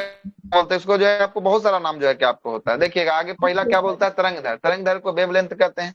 एक तरंग की लंबाई को क्या कहा जाता है, एक तरंग की लंबाई को तरंग दैर्घ्य अथवा वेवलेंथ के नाम से जो है कि आपको जाना जाता है। और वेवलेंथ को हम लोग किससे जो है कि सूचित करते हैं, लेमडा से जो है कि आपको करते हैं, किससे करते हैं, लेमडा से जो है कि उसको प्रकाशित जो है कि आपको करते हैं। अथवा एक श्रृंग मतलब क्रिस्ट अथवा एक गर्त मतलब टॉप के बीच मिलाने वाले तरंग को क्या करता है, ये निर्माण जो है कि आपको करता है। मतलब एक जो है कि आपको एक श्रृंग को और एक गर्त को मिलाने वाले को, ये पूरा का पूरा जो यहाँ से शुरू हुआ और यहाँ जाकर खत्म हुआ, देखिए कहाँ से शुरू हो रहा है, यह यहाँ से शुरू हुआ कोई बिंदु से और यहाँ से शुरू होकर फिर जाके यही बिंदु पे समाप्त, यही लाइन पर समाप्त हो गया। तो यही एक प्रकार का क्या हुआ, एक वो तरंग दैर्घ्य जो है कि आपको हो गया, है ना, एक तरंग दैर्घ्य जो है कि आपको हो। ठीक है, आगे देखते हैं। दो क्रमागत श्रृंग अथवा दो क्रमागत जो है कि आपको किसको, गर्त के बीच के दूरी को जो है कि आपको क्या करते हैं, इसको तरंग दैर्घ्य के रूप में जो है कि आपको जानते हैं। और तरंग दैर्घ्य को किससे सूचित किया जाता है, तरंग दैर्घ्य को लेमडा से सूचित किया जाता है। किससे सूचित किया जाता है, लेमडा से सूचित किया जाता है। ऊपर कीजिए सर, इसमें एक था तो क्या है बताइए? एक तरंग की लंबाई को तरंगदैर्घ्य कहते हैं, लेकिन सर देखिए इसमें क्या 2-3 बोलता है, दो एक गर्त श्रृंग आएगा। एक श्रृंग और एक गर्त, एक श्रृंग और एक गर्त के जो है कि मिलाने को तरंग जो है कि आपको तरंग का निर्माण जो है कि आपको होता है, मतलब तरंग का निर्माण अच्छा। होता है। मतलब यहाँ से चला और यहाँ जाके खत्म हुआ, मतलब क्या हुआ, एगो तरंग बना, फिर यहाँ से चलेगा, फिर ऊपर उठेगा, फिर जाके यहाँ जाके खत्म होगा, दूसरा तरंग हुआ। और यही जो है कि तरंग से ये तरंग के बीच की दूरी जो हुआ, इसी को लैम्डा कहें, तरंग दैर्घ्य कहें। आ गया समझ में क्या बोलना चाह रहा है? ठीक है, यस आगे सर। चलते। दोबारा से दूसरा है आपका क्या? सर एक बार दोबारा से कहाँ थे? क्लास में नहीं है कि दोबारा से बोलना है? तो नहीं थी। तो बताइए कैसे होगा? क्या नहीं समझ में आया बताइए? तरंग दैर्घ्य नहीं समझ में आया? तरंग दैर्घ्य समझ में, तरंग दैर्घ्य यह समझ नहीं आया सर। उस जगह जो बताया आवाज नहीं आ रहा था, ज्यादा वाला क्या और नहीं कम समझ में वाला। आया? वही तो बता रहे हैं, क्या नहीं समझ में आया बताइए ना। ज्यादा और कम वाला बोले थे ना कि जितना बार ज्यादा और कम उसी टाइम से आवाज नहीं आया। फ्रीक्वेंसी वाला आवृत्ति वाला सर। फ्रीक्वेंसी की बात कर रहे हैं, आवृत्ति की बात कर। देखिएगा यहाँ पर, देखिएगा यहाँ पर जो है कि आपको कितने बार थे, यहाँ पर 3 ही बार इसको नचाते हैं, 1 2 3, यहाँ पर 3 ही बार जो है कि आपको सरंग गर्त किया है। यहाँ पर देखिएगा, यहाँ पर जो है कि आपको बहुत बार करेगा। कितना बार करेगा? बहुत बार जो है कि आपको करेगा। तो ये वाला जो हुआ यहाँ पर कम बार कर रहा है, 1 बार 2 बार 3 बार कर रहा है, तो ये लो फ्रीक्वेंसी हुआ। कैसा फ्रीक्वेंसी हुआ? लो हुआ। यहाँ 1 2 3 4 5, ये 5 बार कर रहा था, कैसा फ्रीक्वेंसी हुआ? ये हाई जो है कि आपको फ्रीक्वेंसी जो है कि आपको हो गया। कैसा फ्रीक्वेंसी हो गया? हाई फ्रीक्वेंसी जो है कि आपको ये होने वाला है ना। और इसी को बोले हैं कि अथवा एक श्रृंग से दूसरे श्रृंग के मिलाने वाली रेखा को जो है कि आपको क्या कहें? इसी को तरंग दैर्घ्य कहें। अथवा 2 गर्तों के बीच की जो रेखा मिलाएगी उसे क्या कहेंगे? उसे जो है कि आपको तरंग दैर्घ्य के नाम से जो है कि आपको जानेंगे। इतना ही तो बात ही हुआ है, इसके अलावा तो कोई बातें नहीं हुआ है। आगे चलते हैं। दूसरा जो है कि आपको क्या है? आवृत्ति है। क्या है दूसरा आवृत्ति है। आइए आवृत्ति पे चर्चा कर लेते। अच्छा आयाम है ना, सॉरी, आयाम पे चर्चा कर लेते हैं। आवृत्तित हो गया। आयाम की बात करेंगे, इसको अंग्रेजी में क्या कहते हैं? एम्पलीट्यूड कहा जाता है। क्या कहा जाता है? एम्पलीट्यूड जो है कि आपको कहा जाता है, आयाम को कहा जाता है। अब आ जा रही है सबको सही से? अभी भी दिक्कत है? नहीं सर। चलिए आइए आयाम की बात कर लेते हैं। आयाम, ध्वनि तरंग का आयाम को जो है कि ऊंचाई से मापा जाता है। मतलब इसके ऊंचाई क्या होंगे, इसी के आधार पर किसका निर्धारण किया जाएगा? आयामों का निर्धारण किया जाएगा। ध्वनि तरंग का आयाम की ऊंचाई पर माप जो है कि आपको किया जाता है। मतलब कि आयाम किस पर मापा जाएगा? तो उसके ऊंचाई पर जो है कि आपको मापा जाएगा, है ना। ऊंचाई पर जो है कि आपको मापा जाएगा, ठीक ना। ध्वनि तरंग का आयाम ध्वनि के उत्पन्न होने पर उसके जो है कि औसत स्थिति के माध्यम से जो कंपन कणों की जो है कि तीव्रता या अधिकतम विस्थापन होगी। अधिकतम विस्थापन मतलब यहाँ से चला जो एकदम अधिकतम, उसके आगे नहीं गया, है ना। वही जो है कि आपको मात्रा के रूप में परिभाषित किया जा सकता है। और यह शिखर गर्त अथवा तरंग के औसत जो है कि स्थिति को क्या कहते हैं? औसत स्थिति के बीच की जो है कि आपको दूरी होती है। देखिए यहाँ पर क्या बोल रहा है, यहाँ देखिएगा, यहाँ से उठा और ये अधिकतम यहीं तक गया ना, अधिकतम यहीं से क्या कर फिर डाउन जो है कि आपको हो गया। तो यहाँ से ये बेस बिंदु से जहां से उठा है और जहां इसका हाई बिंदु है, उसी के बीच के जो दूरी को क्या कर दिए? ये उठने वाले जो है कि बीच की लंबाई को आयाम के नाम से जो है कि आपको जानते हैं। ऊपर तो जस्ट हम आपको समझाए हैं जब तीनों चीज समझा रहे थे। तो अब तीसरा जो है कि आपको फ्रीक्वेंसी हो गया। जब किसी तरंग के संचरण होते हैं, जब किसी तरंग का संचरण होता है तो 1 सेकेंड के मध्य में किसी जो है कि कण के द्वारा किए गए कंपनों की संख्या, नंबर ऑफ वाइब्रेशन, उस कण का आवृत्ति कहलाता है। मतलब वही वाला हो गया, कितना बार जो है कि 1 सेकेंड में कर रहा है। 1 सेकेंड में जितना बार करेगा वो क्या कहलाएगा? वही जो है कि आपको कहलाएगा आवृत्ति जो है कि आपको कहलाएगा। और आवृत्ति को फ्रीक्वेंसी कहते हैं। आवृत्ति किसी माध्यम में तरंग द्वारा 1 सेकेंड में तय की गई दूरी जो है कि आपको पूर्ण जो है कि तरंग दैर्घ्य की कुल लंबाई होती है। और आवृत्ति का मात्रक क्या होता है? आवृत्ति का मात्रक जो है कि आपको हर्ट्ज जो होता है। तो इसे प्रति सेकेंड में जो है कि आपको क्या किया जाता है? प्रति सेकेंड से इसको प्रकाशित जो है कि आपको किया जाता है ना। देखिएगा तो यहाँ पर देखिएगा, ये जो आवृत्ति हो गया, ये शॉर्ट जो है कि आपको वेवलेंथ वाला हो गया। कैसा वेवलेंथ है इसका? देखिएगा, तो यहाँ से यहाँ तक जा रहे हैं तो हमको शॉर्ट वेवलेंथ में मिल रहा है। कैसा वेवलेंथ मिल रहा है? एकदम जो है कि पास मिल रहा है ना, तो शॉर्ट वेवलेंथ हो गया ना। इसका वेवलेंथ कैसा हो गया? शॉर्ट वाला हो गया ना। और ये देखिएगा, यहाँ से यहाँ जाने में कैसा वेवलेंथ मिल रहा है? इसको जो है कि लॉन्ग मिल रहा सर है, लॉन्ग वेवलेंथ जो है कि आपको मिल रहा है। तो ये वाला लॉन्ग वेवलेंथ हो गया और ये वाला शॉर्ट वेवलेंथ हो गया। लेकिन ये इसको बोलेंगे, इसको लो फ्रीक्वेंसी बोलेंगे। क्या बोलेंगे? लो फ्रीक्वेंसी बोलेंगे। और इसको क्या बोलेंगे? हाई फ्रीक्वेंसी जो है कि आपको हाई बोलेंगे। इसमें बहुत फ्रीक्वेंसी ज्यादा फ्रीक्वेंसी है, इसमें बहुत जो है कि आप कम फ्रीक्वेंसी जो है कि आपको होने वाला है। क्लियर? आ गया समझ में? आगे चले, यस आगे चलते हैं। देखिएगा विद्युत चुंबकीय तरंग, अब जो है कि स्टार्ट करते हैं कौन से तरंग को? विद्युत चुंबकीय तरंग को जो है कि आपको शुरू करते हैं। कौन सा तरंग है? विद्युत चुंबकीय तरंग है। आइए जरा इसको देखते हैं, विद्युत चुंबकीय तरंग देखते हैं, आते हैं। एक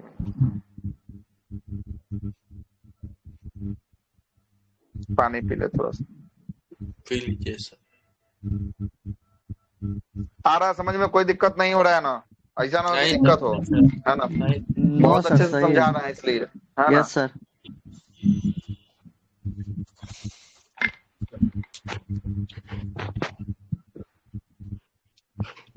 आप लोग बहुत ज्यादा खुशनसीब हैं कि ई वाला बैच में आपने एडमिशन लिया था। जो लोग लेट से जुड़े हैं उनके लिए दिक्कत है, तो उनके लिए भी हम प्रोवाइड किए हैं यूट्यूब पे पूरा क्लास फ्री, जाके देख सकते हैं अगर फ्री में कंटेंट चाहिए तो। जिनको नहीं ज्वाइन करना है वो भी जो है कि आपको देख सकते हैं। अगर चाहते फ्री में देखना है तो सारा का सारा क्लास अपलोड है ना। और ऐसा बैच संभवतः अब नहीं आने वाला है ना। ये अंतिम रूप से जो है कि आपको बैच सर था, इसमें इतना अच्छा से जो है कि हम हम आपको पढ़ाएं। सर हम तो सोच रहे हैं सर दरोगा के एग्जाम के बाद सभी टारगेट बैच पढ़ने के लिए आपसे फिर से टारगेट अब आएगा कि नहीं आएगा जो है कि कोई ठीक है। अब ऐसा बैच तो नहीं आएगा, एग्जाम इसमें सर बहुत हो जो है कि जाएगा तो कर सकते हैं सर है 1 ना, घंटा देखा तो जाएगा एग्जाम पेड के फी बाद कर जो है दीजिएगा। है ना। ये तो बात की चीज है। अभी वर्तमान यस में तो सर ऐसा नहीं है। हमने जितना पढ़ाया अगर उतना कंट्रोल अगर हो जाए आपसे तो बहुत ज्यादा है ना। बाहर करने की कोई आवश्यकता नहीं है ना? बहुत ज्यादा है ना। और साफ साफ हूबहू घटना चक्र भी आप बनाते होंगे तो हूबहू क्वेश्चन लड़ता होगा। ऐसा नहीं है कि हाँ बकैती कर दिए कि बोल के चले गए, वो वाली बात नहीं है ना। जो भी हमने आपको पढ़ाया वो सबका सब क्वेश्चन लड़ा, ठीक ना। देखिएगा विद्युत चुंबकीय तरंग की बात करते हैं, यहाँ से बहुत ज्यादा सवाल आपसे पूछेगा। इतना सवाल आपसे पूछेगा तो फिक्स है यहाँ से हर एक एग्जाम। कॉल आ रहा है, रुक जाइएगा।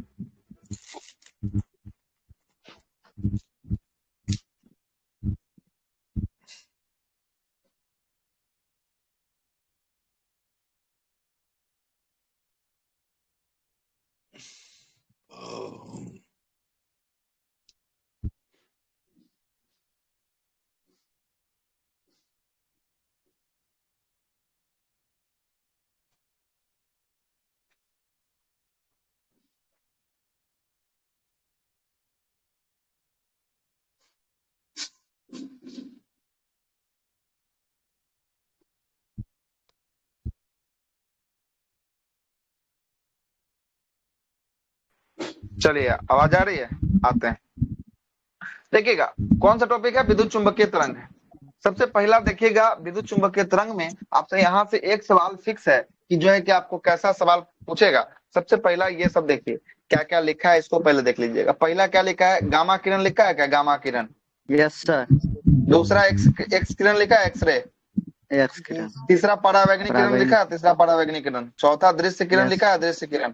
चौथा पांचवा अवरक्त किरण सर लिखा है, अवरक्त किरण। छठा सूक्ष्म किरण लिखा है, सूक्ष्म किरण। और सातवां रेडियो तरंग लिखा है, रेडियो तरंग, रेडियो किरण यस लिखा है। कौन कौन लिखा है एक बार पहले आप लोग बोल लीजिए, उसके बाद हम आपको बताते हैं क्या करना है। गामा किरण एक्स किरण परावैंगनिक किरण विश्व प्रकाश अवरक्त किरण सूक्ष्म किरण रेडियो किरण। सूक्ष्म किरण रेडियो किरण।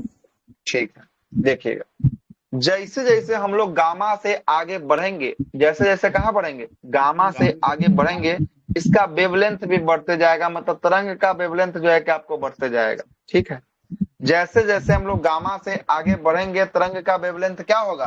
तरंग का वेवलेंथ जो है कि आपको बढ़ते जाएगा। तो आपसे यहाँ से सवाल निकालेगा कि निम्नलिखित में से सबसे कम तरंग दैर्घ्य किसका होता है? तो सबसे कम आपको किसका दिख रहा है? गामा का दिख रहा है। और सबसे अधिक किसका होता है? तो सबसे अधिक किसका दिख रहा है? रेडियो रेडियो दिख रहा है। तो ये आपको याद करना पड़ेगा कि सबसे कम जो होता है गामा का होता है और सबसे अधिक किसका होता है? सबसे अधिक जो है कि आपको रेडियो का होता है। नहीं तो तरंग को आप पहले एक क्रम में याद कर लीजिए 6 गो तरंग को, और उसके बाद ऊपर में जो है कि इंक्रीजिंग वेवलेंथ मतलब बढ़ते हुए वेवलेंथ के आधार पे जाएगा। पहला सबसे कम जो होगा वो गामा का होगा, उसके बाद थोड़ा सा अधिक किसका होगा? एक्सरे का होगा, उसके बाद थोड़ा सा उससे भी ज्यादा पराबैंगनी का होगा, उसके बाद उससे भी ज्यादा दृश्य का होगा, उससे भी ज्यादा अवरक्त का होगा, उससे भी ज्यादा सूक्ष्म का होगा, और सबसे ज्यादा किसका होगा? सबसे ज्यादा जो है कि आपको रेडियो का होगा। कोई दिक्कत यहाँ पर है? कोई दिक्कत है तो बताइए। चलिएगा, पहला तो आपका यहीं से सवाल निकाल देगा। दूसरा सवाल निकालेगा कहाँ से, इसको भी जरा समझिएगा। दूसरा कहाँ से सवाल निकालेगा?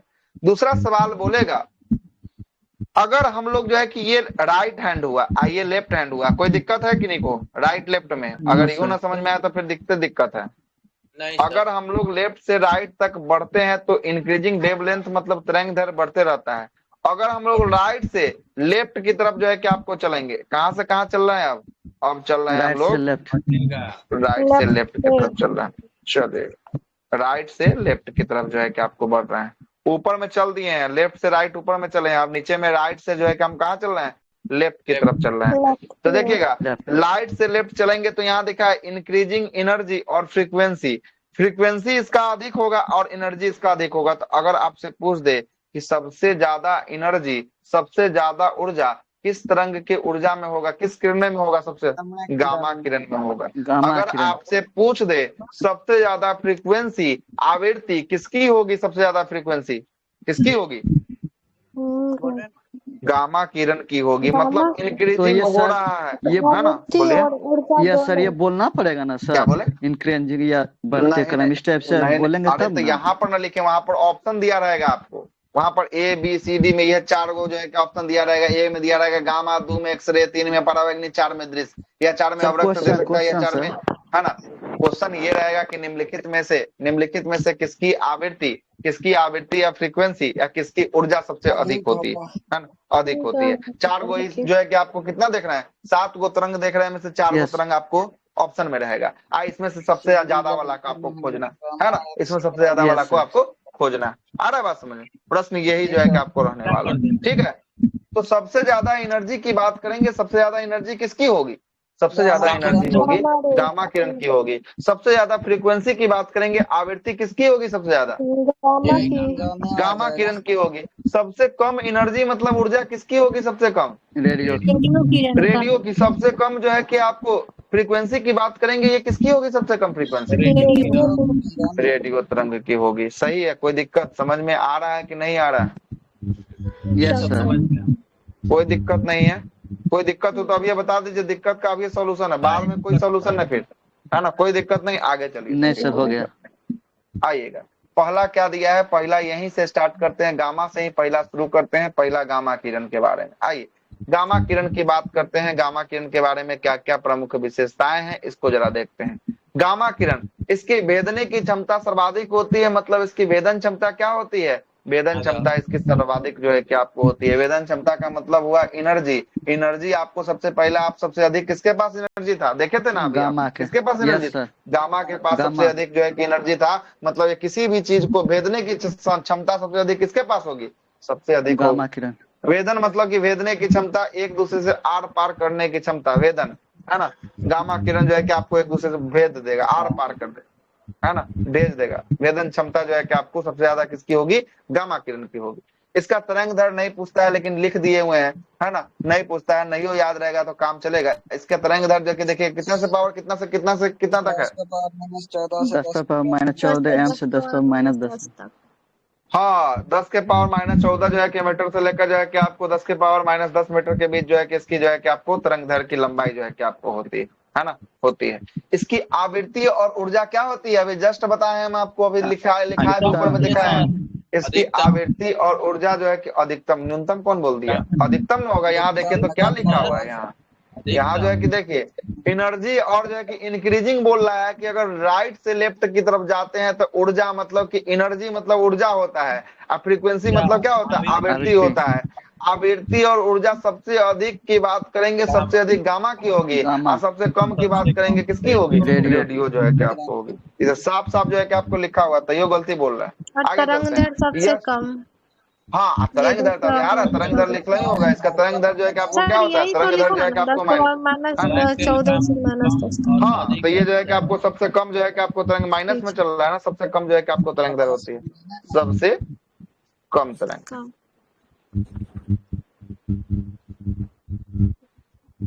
तरंग दर होती है, ठीक है। यह शरीर में सबसे अधिक गहराई तक, यह शरीर में सबसे अधिक गहराई तक कौन जाएगी, यही जो है कि आपको जाती है, क्योंकि इसका वेदन क्षमता क्या होता है, इसकी वेदन क्षमता सर्वाधिक जो है कि आपको होती है, इसलिए सबसे अधिक गहराई तक जाता है। और इसका उपयोग कैंसर के उपचार के लिए और अनाजों को कीटों से रक्षा करने के लिए किस तरंग का प्रयोग किया जाता है, तो गामा किरण का प्रयोग जो है कि आपको किया जाता है। गामा किरण में कैंसर के उपचार में जो है कि क्या हो जाता है, बढ़े हुए जो सेल होते हैं उसको क्या किया जाता है, गामा किरण से मार दिया जाता है। कहे कि कैंसर क्या है, अनियंत्रित कोशिकाओं की वृद्धि क्या कहलाती है, अनियंत्रित कोशिकाओं की वृद्धि जो है कि आपको कहलाती है, कैंसर कहलाती है। तो ये अनियंत्रित कोशिका होते हैं, उसी को मारने का काम कौन करता है, ये मारने का काम जो है कि गामा किरण जो है कि आपको करती है ना। और जब जो है कि गामा किरण जब मारती है ना, और केमोथेरेपी जब चलती है, तब जो है कि बाल देखिएगा पूरा पूरा क्या हो जाता है, बाल उड़ जाता है, क्या हो जाता है, उड़ जाता है। चलिएगा आगे देखते हैं। यह रेडियो एक्टिव पदार्थों से जो है कि आपको गामा किरण जो है कि क्या किया जाता है, उत्पन्न किया जाता है। तो कौन से पदार्थ से गामा किरण का उत्पत्ति होती है, रेडियो एक्टिव पदार्थ से जो है कि गामा किरण की उत्पत्ति होती है। इससे अधिक ना गामा किरण में आपसे पूछेगा सवाल, जितना सवाल बनना होगा इतना ही जो है कि फैक्ट से बन जाएगा, ना आपको इससे ज्यादा करना है। दूसरा तरंग की बात कर लेते हैं। दूसरा आपका कौन है, एक्सरे है। कौन है दूसरा, एक्सरे। देखिएगा इसका तरंग दर जो है कि आपको देखिए ऊपर वाला से कम दिख रहा है, ऊपर वाला से कम, यस सर, ऊपर वाला से जो है कि आपको कम दिख रहा होगा। ऊपर 10 के पावर माइनस जो है 14 से जो है कि आपको कहाँ तक, 10 के पावर जो है कि 10 था, इसका 10 के पावर माइनस 10 से स्टार्ट होकर कहाँ जा रहा है, 10 के पावर माइनस 8 तक जो है कि आपको जा रहा है। ठीक है, तो दूसरा नंबर पर आ गया।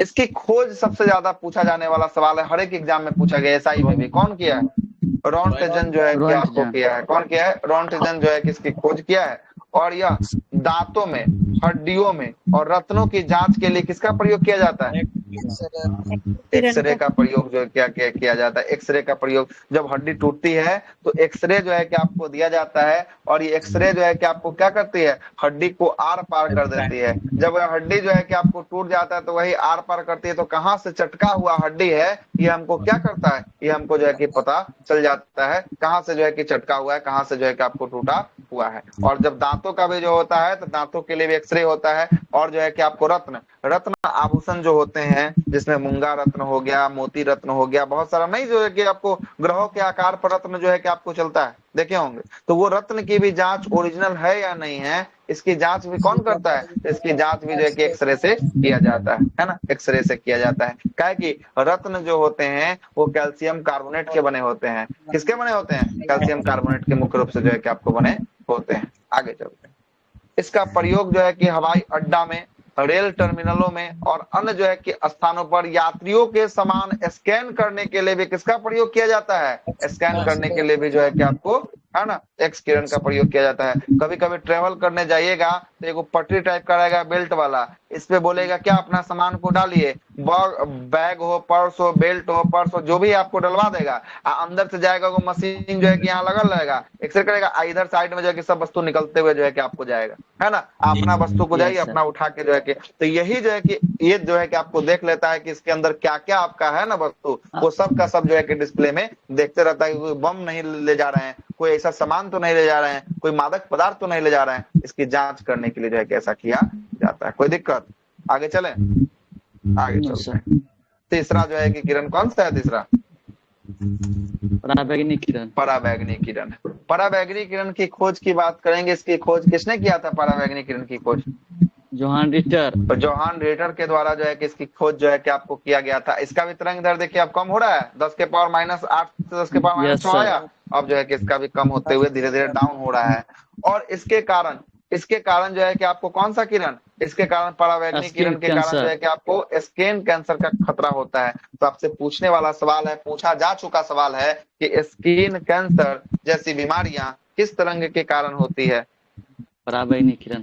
पराबैंगनी किरण। अब पराबैंगनी किरण को आपसे पूछता है कि पराबैंगनी को हमारा जो है कि आपको कौन सा मंडल जो है कि अवशोषित कर लेता है?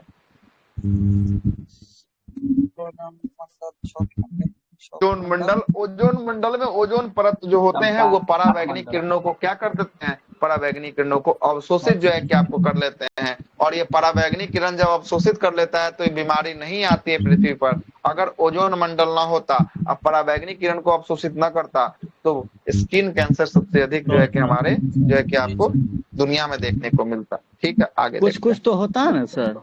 कुछ सब थोड़ी ना ऑब्जर्व कर ले, कुछ ना कुछ तो आएगा ही ना जी। यस। ओजोन मंडल में थोड़ा थोड़ा छिद्र हुआ है वहाँ ज्यादा आता है। क्षेत्र में ज्यादा कहीं छिद्र हुआ है ना सर ओजोन लेयर में। हाँ वहाँ पे चलता है स्किन कैंसर। जो क्लोरोकार्बन है उसकी वजह से होता है। आवाज आ रही है क्या? स्क्रीन नहीं दिख रहा होगा? नहीं दिख रहा है वाइट स्क्रीन नहीं दिखेगा। हाँ अभी नहीं दिखेगा, अभी लाइट गया ना। लाइट इतना ज्यादा ना काम कर रहा है ना कि जो हर एक जो है कि 11:30 के बाद कटता है, शाम को 8 बजे के बाद देता है। सर सब जगह मौसम खराब है, बरैया मौसम खराब है कल ही से। चक्रवात है मौसम तो ठीक है। दाना चक्रवात है सर बंगाल की खाड़ी में। उसका हाँ तो दाना चक्रवात पे वो तो कल ही उसको जो परसुए लैंडफॉल उसका हो गया रात्रि में, है ना। हाँ तार का रिपेयरिंग, इसी में ना जो है कि आपको दिक्कत हो रही है। स्क्रीन फिर से शेयर करते हैं, इसीलिए लाइन पूरा दिन लाइन कटता है। चलिए देखिए, आइएगा। तो ये क्या है? स्किन कैंसर है। और यह जीवाणुओं को, है ना, जीवाणुओं के क्रोमोसोम को उत्पत्ति कर देता है, जिसके कारण, है ना, इसका प्रयोग जो है कि पानी के शुद्धिकरण के लिए आरओ में भी जो है कि मशीन में किसका प्रयोग किया जाता है? आरओ मशीन में पराबैंगनी किरण का प्रयोग किया जाता है। और संताप मंडल में ओजोन परत जो है कि आपको यह परत है जो जिसके द्वारा जो है कि पराबैंगनी किरणों को क्या कर लेता है? पराबैंगनी किरणों को अवशोषित जो है कि आपको करता है। चलिएगा, तीसरा किरण की बात करेंगे। अगला है दृश्य किरण। कौन सा किरण है? दृश्य किरण जो है कि आपको होने वाली। अच्छा, ये दृश्य किरण जो देख रहे हैं ये कैसा तरंग है? रेडियो एक्टिव तरंग है कि नहीं? है सर। विद्युत चुंबकीय तरंग। विद्युत चुंबकीय तरंग सबका सब जो है कि आपको क्या है? विद्युत चुंबकीय तरंग है। चलेगा, दृश्य किरण की बात करेंगे। दृश्य किरण की खोज किसने किया था? दृश्य किरण की खोज न्यूटन ने जो है कि आपको किया था। और इन तरंगों की उत्पत्ति से, इन तरंगों की उपस्थिति से ही हम किसी वस्तु को क्या कर सकते हैं? किसी वस्तु को जो है कि हम लोग देख सकते हैं, है ना। और ये 7 रंगों का होता है। दृश्य प्रकाश जो है कि आपको कैसा होता है? 7 रंगों का होता है। इसमें 7 रंग होते हैं। और इसके तरंग दैर्घ्य की बात करेंगे कहां से कहां तक, तो ये 3900 से लेकर जो है कि आपको कहां तक? 3900 से लेकर जो है कि आपको 7800 तक जो है कि आपको एंगस्ट्रम तक इसका जो है कि आपको तरंग दैर्घ्य जो है कि आपको होता है। हाँ तो यही जो है कि आपको ना गुना कीजिएगा ना, तो यही जो है कि आपको 3900 जो है कि आपको आ जाएगा, है ना। 3 पॉइंट जो है कि आपको 7 × 10⁻⁷ से लेकर ये जो है कि आपको 7.8 × 10⁻⁷ तक जो है कि आपको होता है ना। तो यही 3900 से लेकर कहाँ तक? ये जो है कि आपको 7800 तक। हाँ तो धीरे धीरे तो आपको बताया ना, ऊपरे में दिया हुआ है कि जब हम लोग जो है कि लेफ्ट से राइट की तरफ चलेंगे तो वेव इंक्रीजिंग जो है कि क्या है? वेव लेंथ है, मतलब कि तरंग दैर्घ्य जो है कि बढ़ेगा। तो वही ना बढ़ते हुए जो है कि नीचे की ओर जा रहा है ना। कोई नया चीज थोड़ी जा रहा है। आगे चलते हैं। और यहीं से जब व्हाइट जो है कि प्रकाश को किसी प्रिज्म में डालेंगे, है ना, ग्लास प्रिज्म में डालेंगे, तो ये 7 रंगों में व्यक्त कर देगी। सबसे ऊपर जो होगा वो कौन होगा? रेड होगा। और सबसे नीचे जो होगा वो बैगनी होगा। कौन होगा? बैगनी होगा। और बीच में जो होगा वो होगा ग्रीन होगा। कौन होगा? ग्रीन जो है कि आपको होगा। चलिए आगे चलता है। 5वां की बात कर लेते हैं। 5वां कौन दिख रहा है? अवरक्त किरण जो है कि आपको दिख रहा है। कौन दिख रहा है? अवरक्त किरण दिख रहा है। अवरक्त किरण की खोज किसने किया था इंफ्रारेड की? विलियम हर्टसन। विलियम हर्सेल के द्वारा जो है कि आपको किया गया था। और इसका तरंग दैर्ध्य देखिए, इसका तरंग दैर्ध्य जो है कि आपको 7.8 गुना 10 के पावर जो है कि आपको -7 से लेकर 10 के पावर जो है कि आपको कहां तक -3 तक जो है कि आपको होता है ना, -3 तक जो है कि आपको होता है। किसका? तो यही जो है कि अवरक्त किरण का जो है कि आपको दे रहा है। किसका दे रहा है? अवरक्त किरण का दे रहा है। और इसका प्रयोग नाइट विजन तथा सीसीटीवी कैमरा में करते हैं। देखिएगा सीसीटीवी कैमरा को कभी देखिएगा ना रात में, तो इसके जो है कि साइड में ना आपको पीला पीला सॉरी रेड रंग का जो है कि आपको बल्ब दिखाई देगा जलता हुआ। दिख रहा है? दिखता है? कभी देखे हैं? कैमरा के जो सीसीटीवी कैमरा होते हैं उसके कॉर्नर पे चारों साइड से आपको लाल जो है कि प्रकाश जो है कि आपको दिखाई दे, है ना, लाल दिखाई देता है ना। ये जो प्रकाश होते हैं ना, ये 10 गुना जो वेपर लाइट जो जलता है ना, उससे भी 10 गुना रोशनी मारता है, लेकिन आपको पता नहीं चलेगा। इसका तरंग दैर्ध्य इतना ज्यादा होता है कि आपको पता नहीं चलेगा। ये जो है ना, ये इतना मारता है ना कि अंधेरा में भी लगा दीजिएगा ना सीसीटीवी, तो रूम में क्या क्या घटना घट रही है ना, पूरा एकदम एचडी क्वालिटी में जो है कि रिकॉर्ड होता है। तो समझते हैं कि अंधेरा में एचडी क्वालिटी में जो है कि कभी कभी देखिएगा सीसीटीवी का वायरल हो जाता है फोटो। कैसे? यही अवरक्त किरण के कारण इतना ज्यादा ना ये तीव्र प्रकाश फेंकता है, जिसके कारण जो है कि क्या हो जाता है, जिसके कारण जो है कि आपको पता चलता है। किसके कारण? अवरक्त किरण के कारण। और इसका प्रयोग रिमोट कंट्रोल में, टीवी टावर में, मोबाइल टावर में इंफ्रारेड का प्रयोग जो है कि आपको किया जाता है। ये क्वेश्चन बहुत बार आया है, टीवी टावर, रिमोट टावर, है ना, रिमोट कंट्रोल में इंफ्रारेड का किसका? इंफ्रारेड का प्रयोग जो है कि आपको करते हैं। इंफ्रारेड 24 घंटा जो है कि आपको बढ़ता है। कभी कभी अंधेरा में देखिएगा तो इंफ्रारेड आपको जलते हुए, रिमोट को कभी कभी देखिएगा तो जलते हुए दिखाई देगा, और हमेशा तरह आपको नहीं जलते हुए दिखाई देगा। कभी रिमोट को आपको चेक करना है कि खराब है कि नहीं, तो रिमोट है ना, तो यहाँ पर एक बल्ब लगा होता है, यहाँ पर एक बल्ब लगा होता है। जब उसको कैमरा खोल के ना उस रिमोट को जो चालू कीजिएगा, कोई बटन टिपिएगा ना, तो आपके डिस्प्ले पर ना क्या होगा, आपके डिस्प्ले पर देखिएगा तो बल्ब जलेगा। तो बल्ब जलेगा तो समझिए कि मेरा रिमोट सही है। अगर बल्ब नहीं जला तो मतलब मानिए क्या है, रिमोट जो है कि गड़बड़ हो चुका है। क्या हो चुका है? गड़बड़ हो चुका है। कभी भी ऐसा नहीं जो किए होंगे, आज कर लीजिएगा। अगर टीवी घर में हो जरूर कर लीजिएगा, है ना। उसके जो है कि सामने टॉप पे जो है कि आपको बल्ब दिया होगा, छोटा सा एक बल्ब होगा। मोबाइल का कैमरा खोल लीजिएगा, फोटो नहीं खींचना है जी, मोबाइल का कैमरा खोले हुए, लाइव कैमरा खोले हुए, आप किसी बटन को टिप के देखना है ना, देखिएगा जलेगा। ठीक है,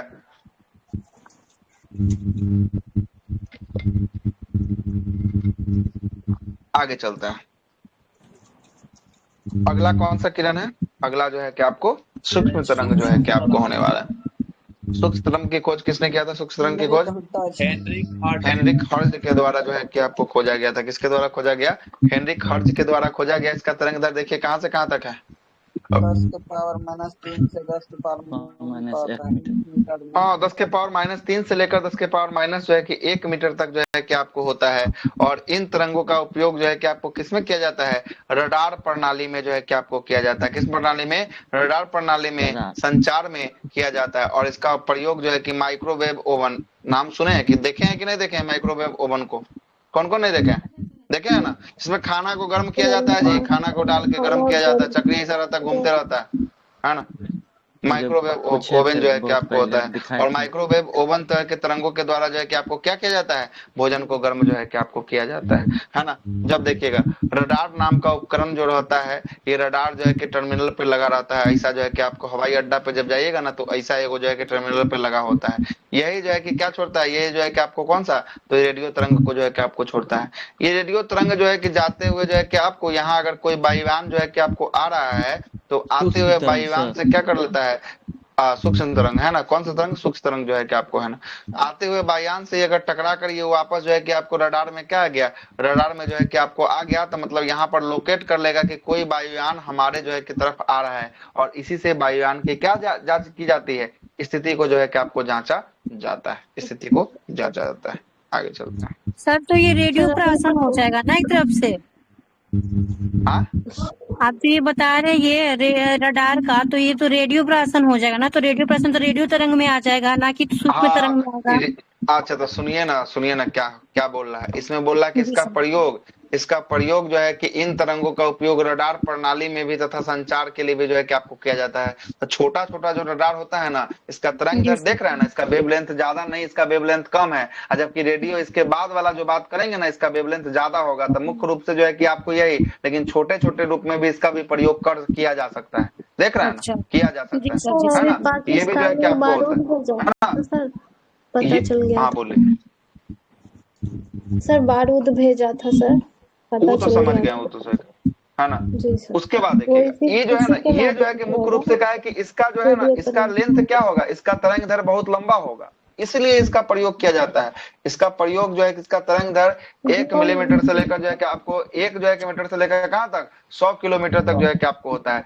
मतलब कि अगर आपके रेंज में कोई अगर 100 किलोमीटर में भी एंट्री कोई करता है एयरक्राफ्ट, तो आपका क्या होगा, रडार सिस्टम आपका एक्टिव हो जाएगा, मतलब बता देगा कि ये आपकी तरफ आ रहा है। कौन आ रहा है, तो कोई एयरक्राफ्ट जो है कि आपको आ रहा है। देखिएगा, इसका प्रयोग मुख्यतः बिना तार वाले वातावरण या बाहरी व्योम द्वारा संचार सूचना का आदान प्रदान करने के लिए या परिवहन के लिए जो है कि आपको किया जाता है। और रेडियो प्रसारण, जो रेडियो प्रसारण होता है, जो हम लोग देखते हैं टेलीविजन पर और रडार पर, रेडियो तरंग का प्रयोग जो है कि आपको किया जाता है। यहाँ भी लिख दिया यही चीज, रडार में जो है कि रेडियो तरंग का प्रयोग जो है कि मुख्य रूप से किया जाता है। वहां पर संचार उपकरण में भी होता है और छोटे छोटे जो है कि स्थिति को भी जांचने के लिए होता है। और यहाँ अगर आपके रेंज में जहां आप तरंग छोड़ रहे हैं, तो जहां आपके तरंग के रेंज में अगर 100 किलोमीटर के अंदर कोई वस्तु आया तो आपको बता देगा। और इसी पर जो है कि आपको एंटी जो है कि आपको काम करता है। अगर कोई विदेशी देश का जो है कि कोई मिसाइल आपके देश में 100 किलोमीटर तक आ गया, तो आपको तो पता चल जाएगा।